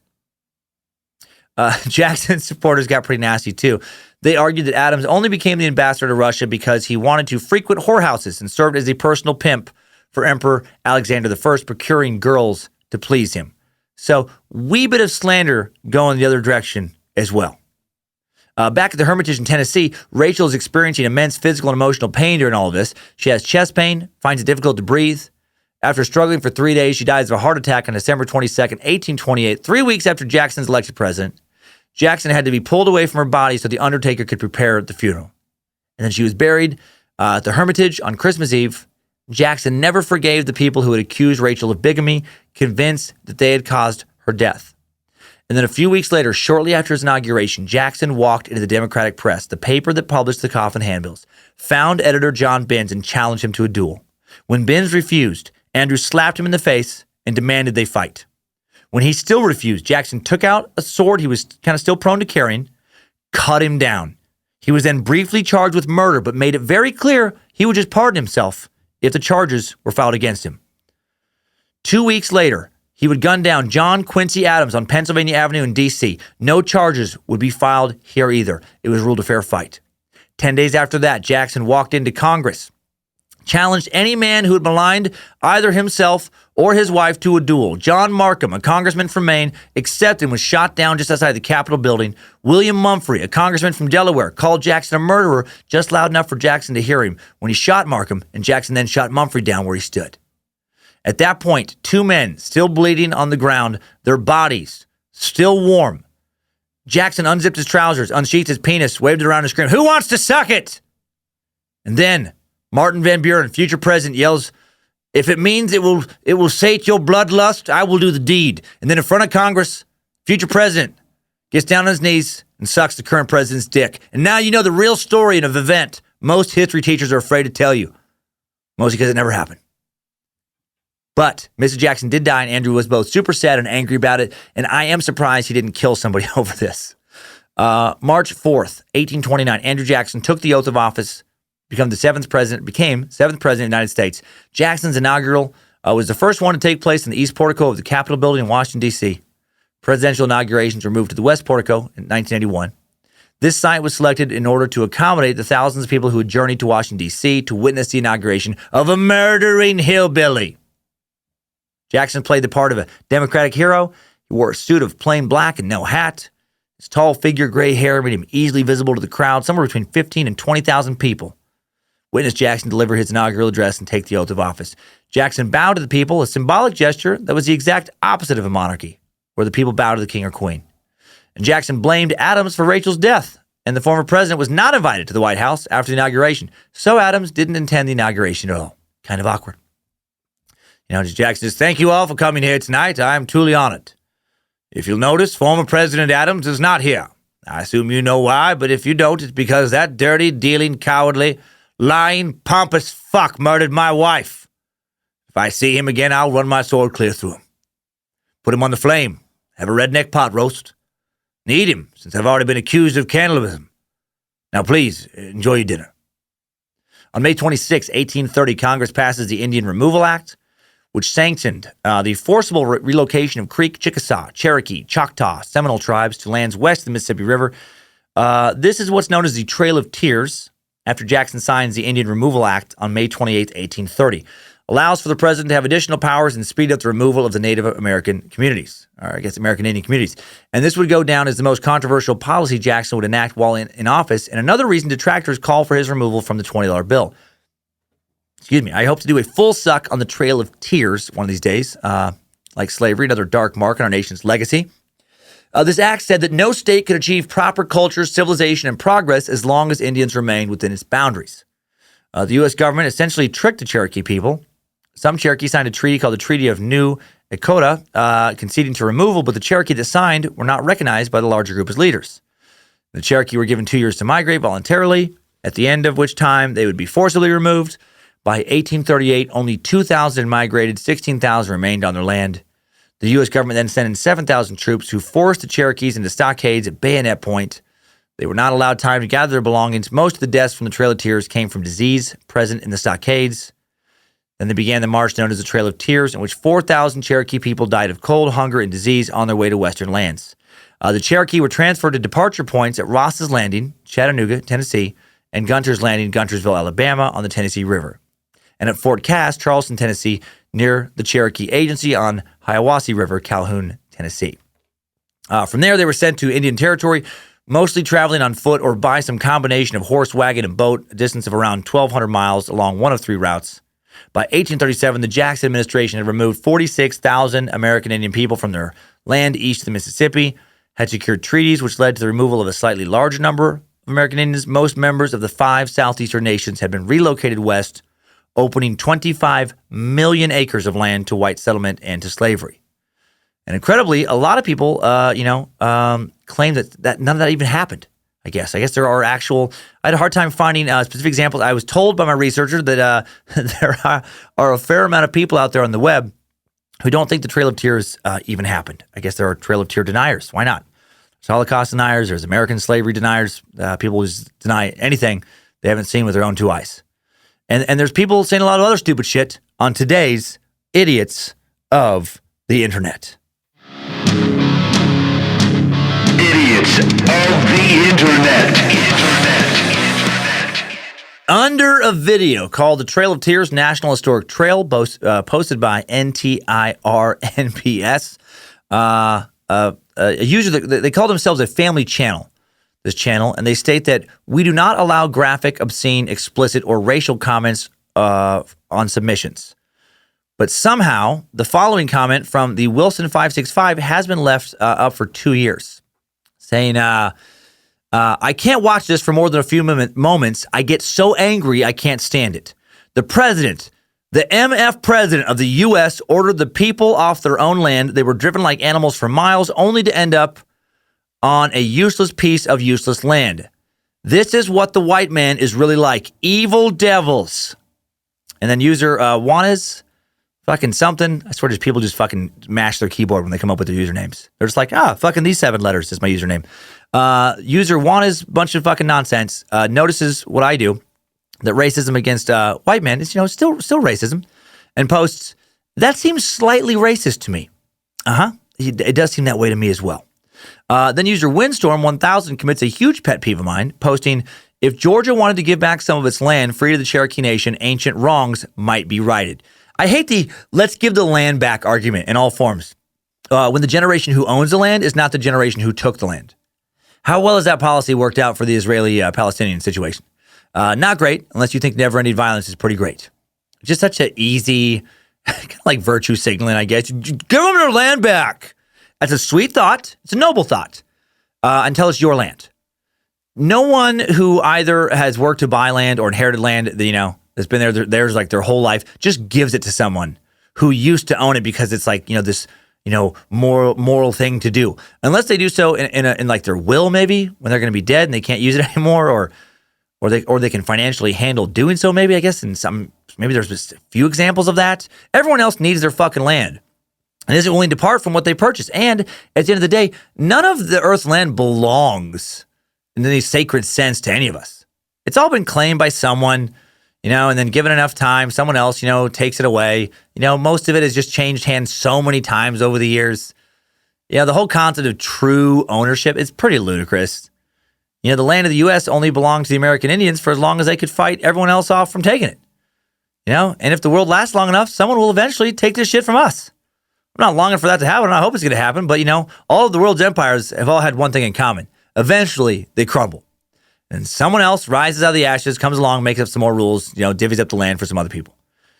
Some alien civilization could land on Earth months from now, start fucking us up with advanced weapons we can't even compete with.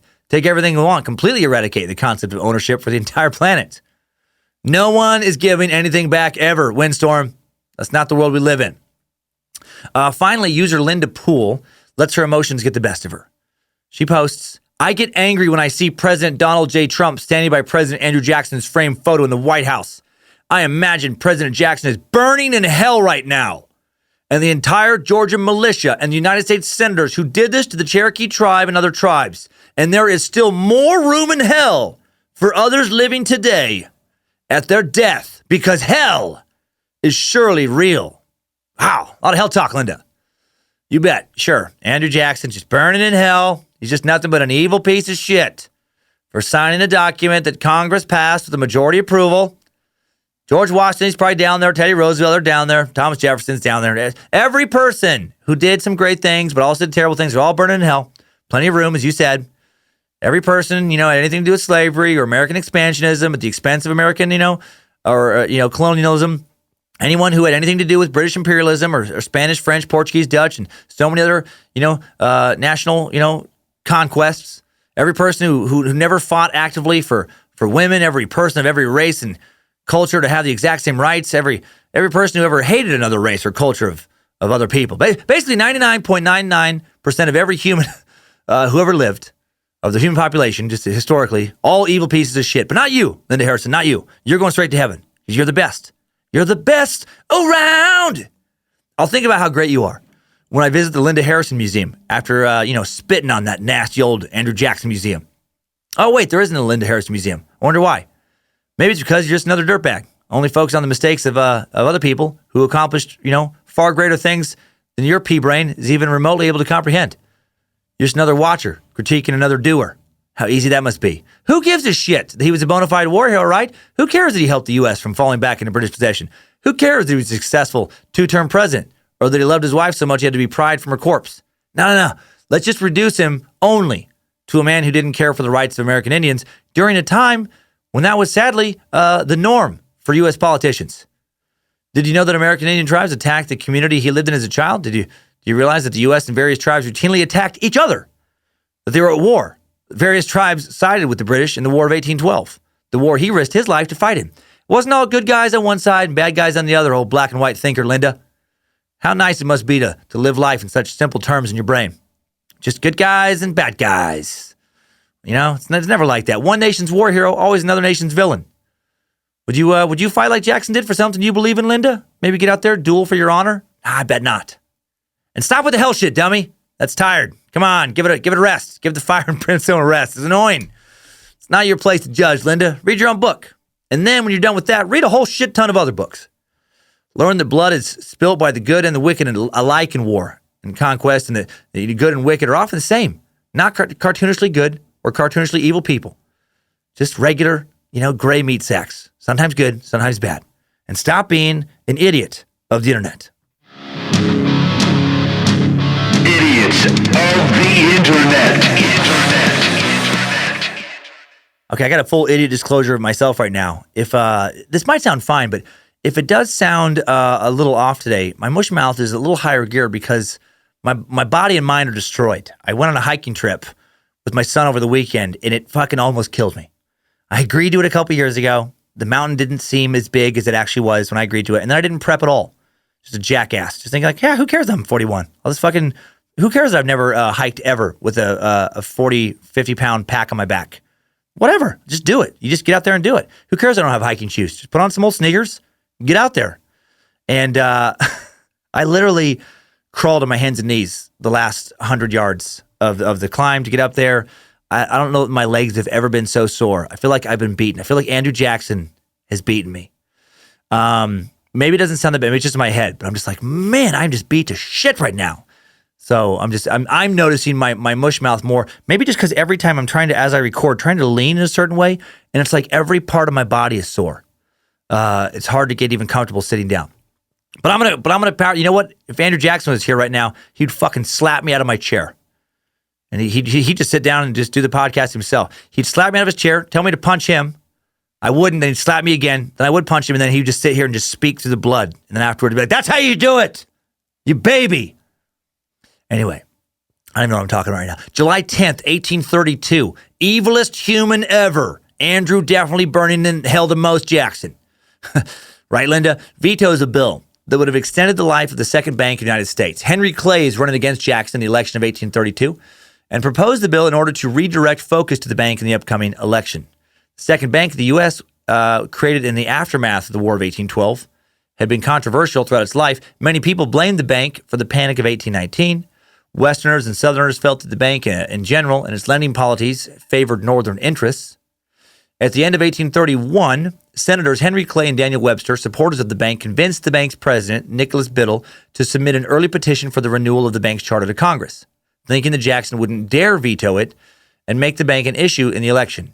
Jackson says the bank isn't constitutional, argues extensively that the bank was not constitutional and that it was neither necessary nor proper for the federal government to authorize and permit the existence of an institution so big and so powerful that only directed a privileged few, and he does veto the shit out of it, which is significant because only a few presidents had used the veto a very small number of times before. And also the Supreme Court had said that the bank was constitutional, but Jackson then directly challenged that. Jackson said of the bank, Mr. Van Buren, is trying to kill me, but I will kill it.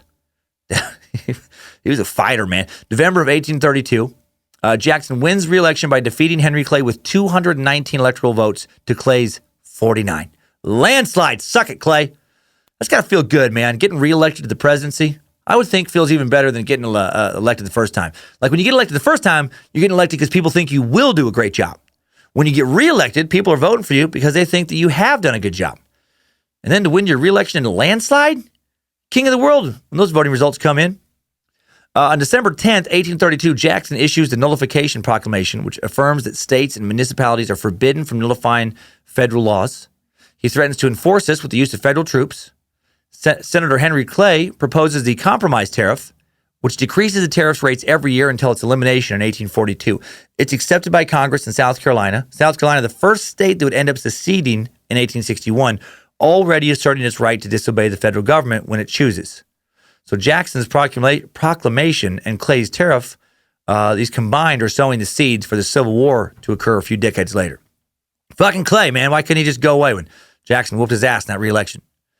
Jackson also passes the Force Bill on March 1st, 1833, which allows him to use the Army to enforce federal law. Gave a lot of power to the federal government, that Andrew Jackson. May 6, 1833, Jackson sails to Fredericksburg, Virginia. During a stopover in Alexandria, Robert B. Randolph, whose dismissal from the Navy for embezzlement Jackson had ordered, appears and strikes the president, assaults him, punches him. This is the first time someone had tried to physically assault the president. Well, some men traveling with Jackson run this dude down, tackle him, and then he and Jackson have words, and apparently, air out their grievances and get over it, because then Jackson doesn't press charges. I guess plenty of people before Linda did not care for Jackson. December of 1834, Jackson terminates the national debt. This is big. This is the only time that the United States was entirely debt-free, and it lasted for about a year. When Jackson first took office, the national debt was about $58 million, which is about $1.5 billion in today's dollars. And 6 years later, all paid off. And then a year after that, we'd head right back into debt, and we've been in debt ever since. January 30th, 1835, the first attempt at killing a sitting president occurs, assassination attempt, outside the United States Capitol. Coming out of a funeral, Jackson is stopped by a man named Richard Lawrence, who aims a pistol at Jackson. The pistol misfires, and Lawrence pulls out a second pistol, which also misfires, because it's Andrew motherfucking Jackson Highlander. I guess it was incredibly humid outside, which led to the guns not working properly. Well, Jackson then attacks Lawrence with his cane and nearly beats him to death. He has to be pulled off of Lawrence. First time someone tries to murder a U.S. president, of course it would be Jackson. As you learned today, he's a polarizing dude. And, of course, Jackson, now 68 years old, starts to beat the shit out of somebody with a cane. Still fighting. Still not tolerating bullshit. July 11th. I actually wrote July 11th, like ST after 11. That's a fun. July 11th, 1836. Do you remember where you were on July 11th? No, July 11th, Jackson introduces the Specie Circular, which says that the government will only accept gold and silver for land payments. This is that thing about him not liking paper money. This act serves as an attempt to check rising inflation due to irresponsible lending. He just thinks people get a little willy-nilly with their paper money. He trusts gold and silver, not paper. And again, this to me is the best reason to get him off the 20. And I have absolutely nothing against Harriet Tubman, by the way, future of the $20 bill. She's an amazing human. She was an amazing human, and a subject of a future suck. Jackson's anti-paper sentiment doesn't help the country's economy. It actually causes another panic, the Panic of 1837, which results because a lot of people are unable to repay loans in gold and silver. They can't access gold and silver.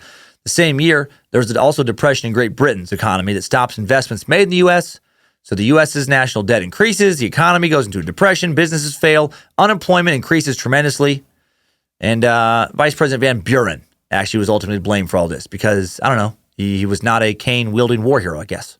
And then on March 4th, 1837, Martin Van Buren sworn in as the 8th president of the United States. His inaugural address is mostly praise of Andrew Jackson. After the presidency, Jackson goes back to live at the Hermitage. He continues to be involved with state and national politics, especially coming out against secession. Van Buren becomes deeply unpopular because of the Panic of 1837, which he didn't even cause. Jackson continues to support measures such as the annexation of Texas and James K. Polk in the 1844 election. James was not annexed. He was supporting the annexation of Texas, and he was supporting James K. Polk in the 1844 election. And then Jackson dies at the Hermitage back in Tennessee on June 8th, 1845, at the age of 78 of chronic dropsy, a condition characterized by an excess of watery fluid collected in the cavities or tissues of the body, and heart failure. And that's the day Linda assures us that his soul went straight to the depths of the hottest parts of hell. And that takes us out of today's Timesuck Timeline. Good job, soldier. You made it back. Barely.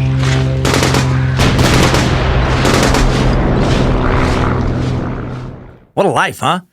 Dude accomplished a lot, and he did a lot of things that history would judge him harshly for. His treatment of both African Americans and American Indians, pretty brutal for the most part. Adding more to his confusing legacy, he also adopted an American Indian boy, Theodore, and a Creek boy named Lincoln. I mean, who saw that coming? The Jacksons, though they had no children of their own, cared for 9 other children besides the adopted American Indian boys. The children were all the orphan kids of family, friends, or neighbors. So, you couldn't have been that evil, Linda.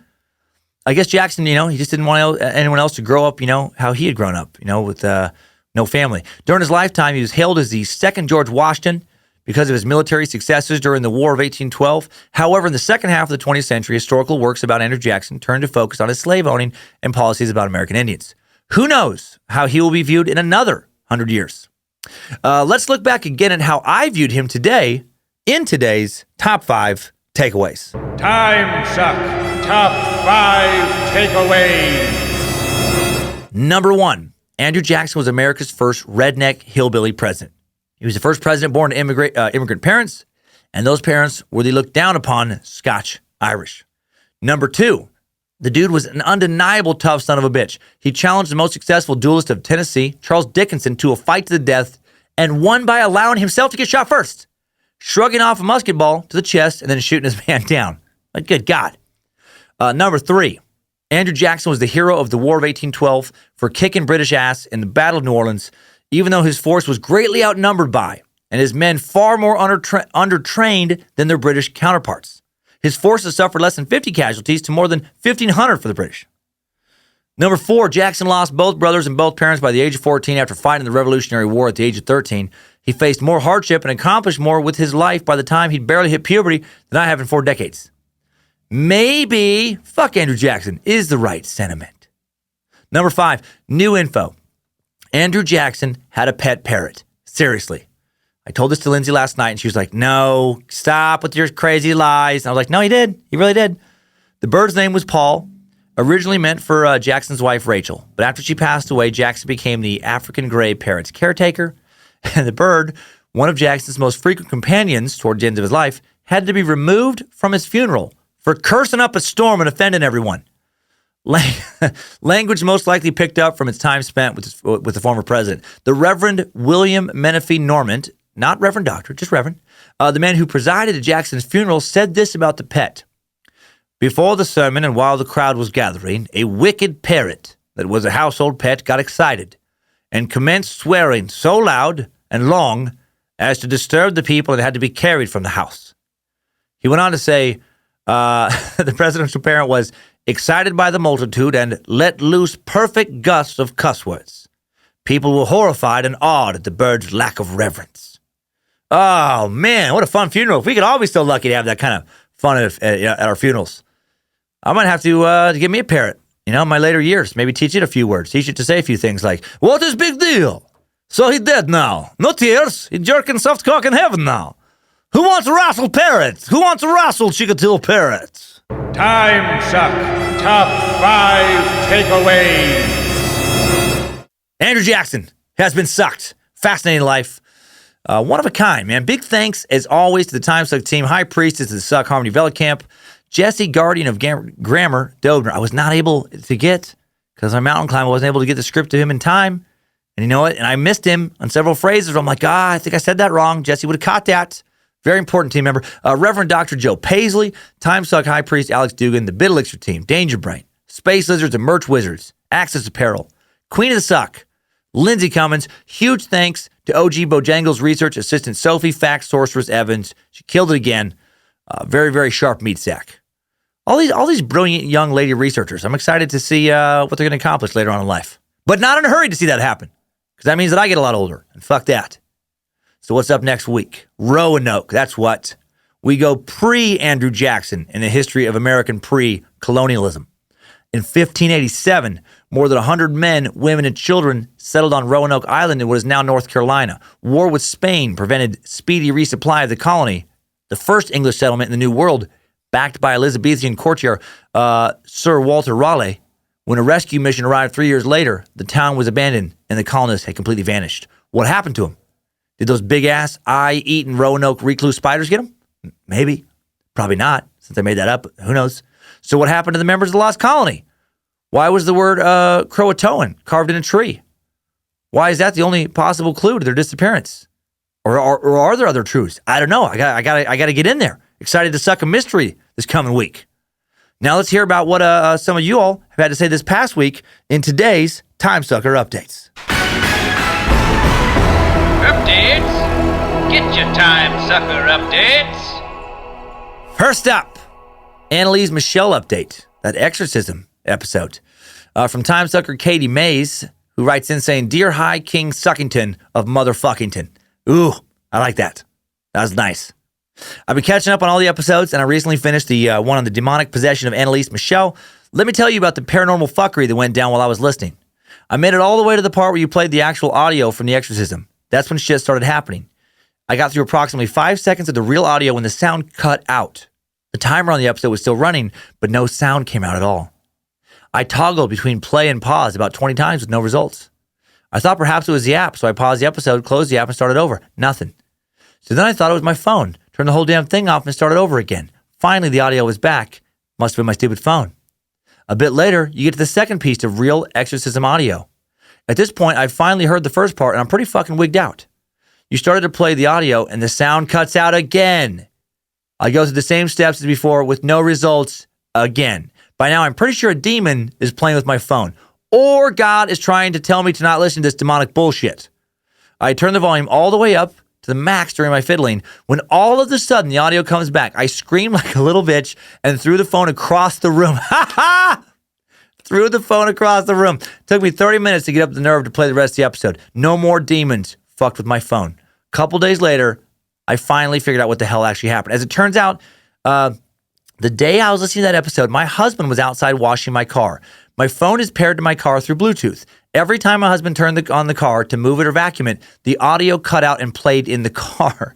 So while I was freaking out about possible demons in my phone, my husband was turning the car on and demonic German screams were playing from the speakers there.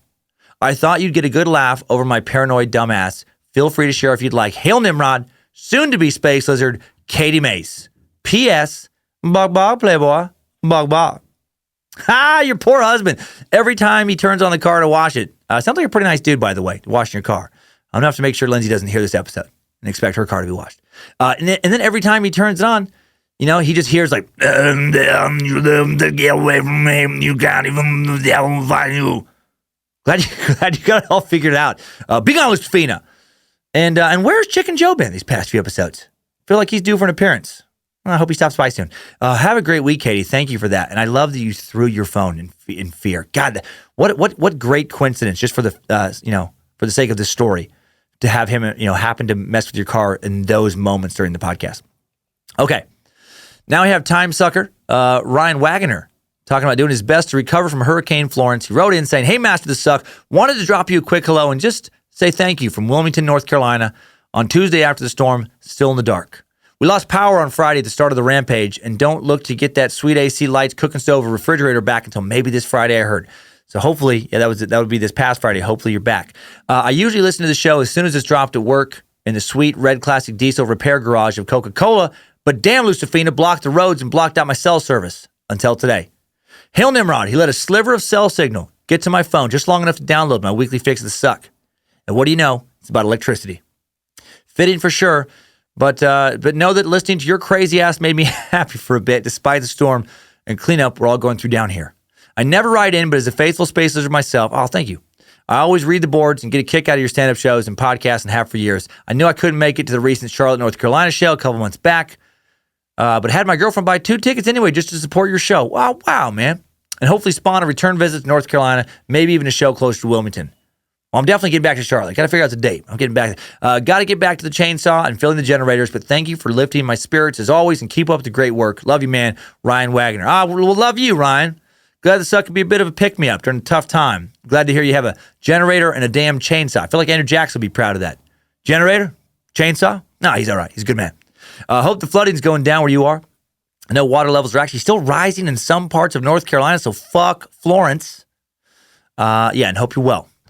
Thank you for listening. Now we have an old Men in Black update from Timesucker Melissa Reynolds. There we go. Melissa writes in saying, "Hey, Mother Sucker, I was recently converted in May to the Cult of the Curious and have since been going through the backlog of your podcasts. I was originally going to write one massive email with with all the problems and inconsistencies. Oh, man, I can't wait to see what comes up from today. Leaving off whichever ones you covered in the Timesucker updates, but I just finished the Real Men in Black episode, and I could not keep this to myself. I used to work as a librarian at a local Michigan public library, and I have met Raven Mendel. Oh, my God, she would ask for shit tons of cryptozoology books that I would have to request from other libraries. Many a time was I in her company for a prolonged period of time in which she would request that the library buy some crazy person's dream interpretation Bible, or that crystal researcher's thesis. Every interaction with her was a wackadoodle fest. Anyways, I needed to get that off my chest. I work at a university now and have access to top resources for free. Hit me up if you need university resources for your research. I don't work as a librarian anymore, so I would love to practice the skills I'm still paying off for. The cult I've been loving so much. Love how well-researched your show is, and keep sucking, Melissa. Oh, thank you. That is great, Melissa. Thank you. And thank you for the offer. We go in waves with researchers, sometimes having more help that we can use, which I'm so thankful for. Sometimes definitely needing more help. We have a pretty big team right now, but we'll keep you in mind for sure for future assistance. And I think your offer is super kind and appreciated, and it's very nice. So sincerely, thank you. And Raven, by the way, if some of you don't remember, someone who claimed to have been visited by the Men in Black, if you'll recall, her services include, should you like to hire her, these are listed on her website: Oracle, Crystal Ball, Tarot, Aura Scanning, Dream Analysis, and Haunting Assessment. So this is who Melissa was talking to at the library. Oh, my God. Hi, Raven. I'm here for my crystal ball appointment, and this is my son, Frank. He has a 2 p.m. Oracle reading. Should he come in the lobby and wait, or should he wait in our van, the one out in the parking lot with a unicorn and wizard custom paint on the side? Okay, one more. Quick funny one from Timesucker Gabriel Cox. Gabe writes in and says, "Hey, Dan, the cat who killed curiosity. I've been a fan of yours for years. I've been listening to your podcast for a while now. I'm going back to college, and your succulent wordsmithing makes the walk and train rides tolerable every day. I meant to tell you this story for a while now, but I've been lazy and forgetful. The only time I have run into a timesucker in the wild was during your Stanford experiment episode. I was driving home from a meeting while listening to this episode and decided to get some fast food. Now, usually I turn my mic or podcast down when I pull up to the window, but by the grace of Nimrod slash mischievousness of Lucifina, I did not this time. Right as the kid opens the window to get my money, you began a long diatribe about sodomy. I swear to God, you said it repeatedly just to embarrass me in this situation.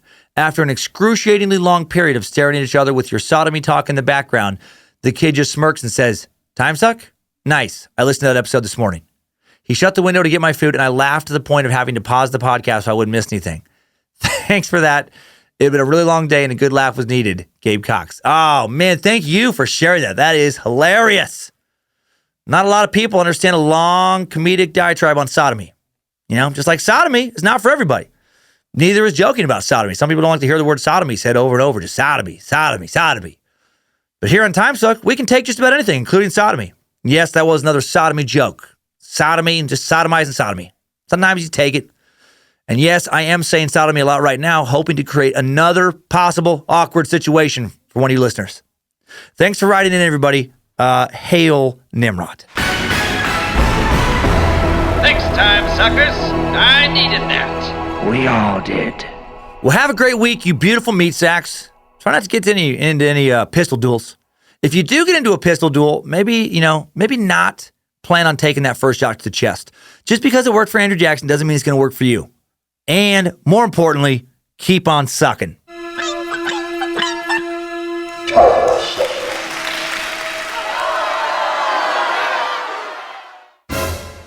But then the pox spread to his dick and balls.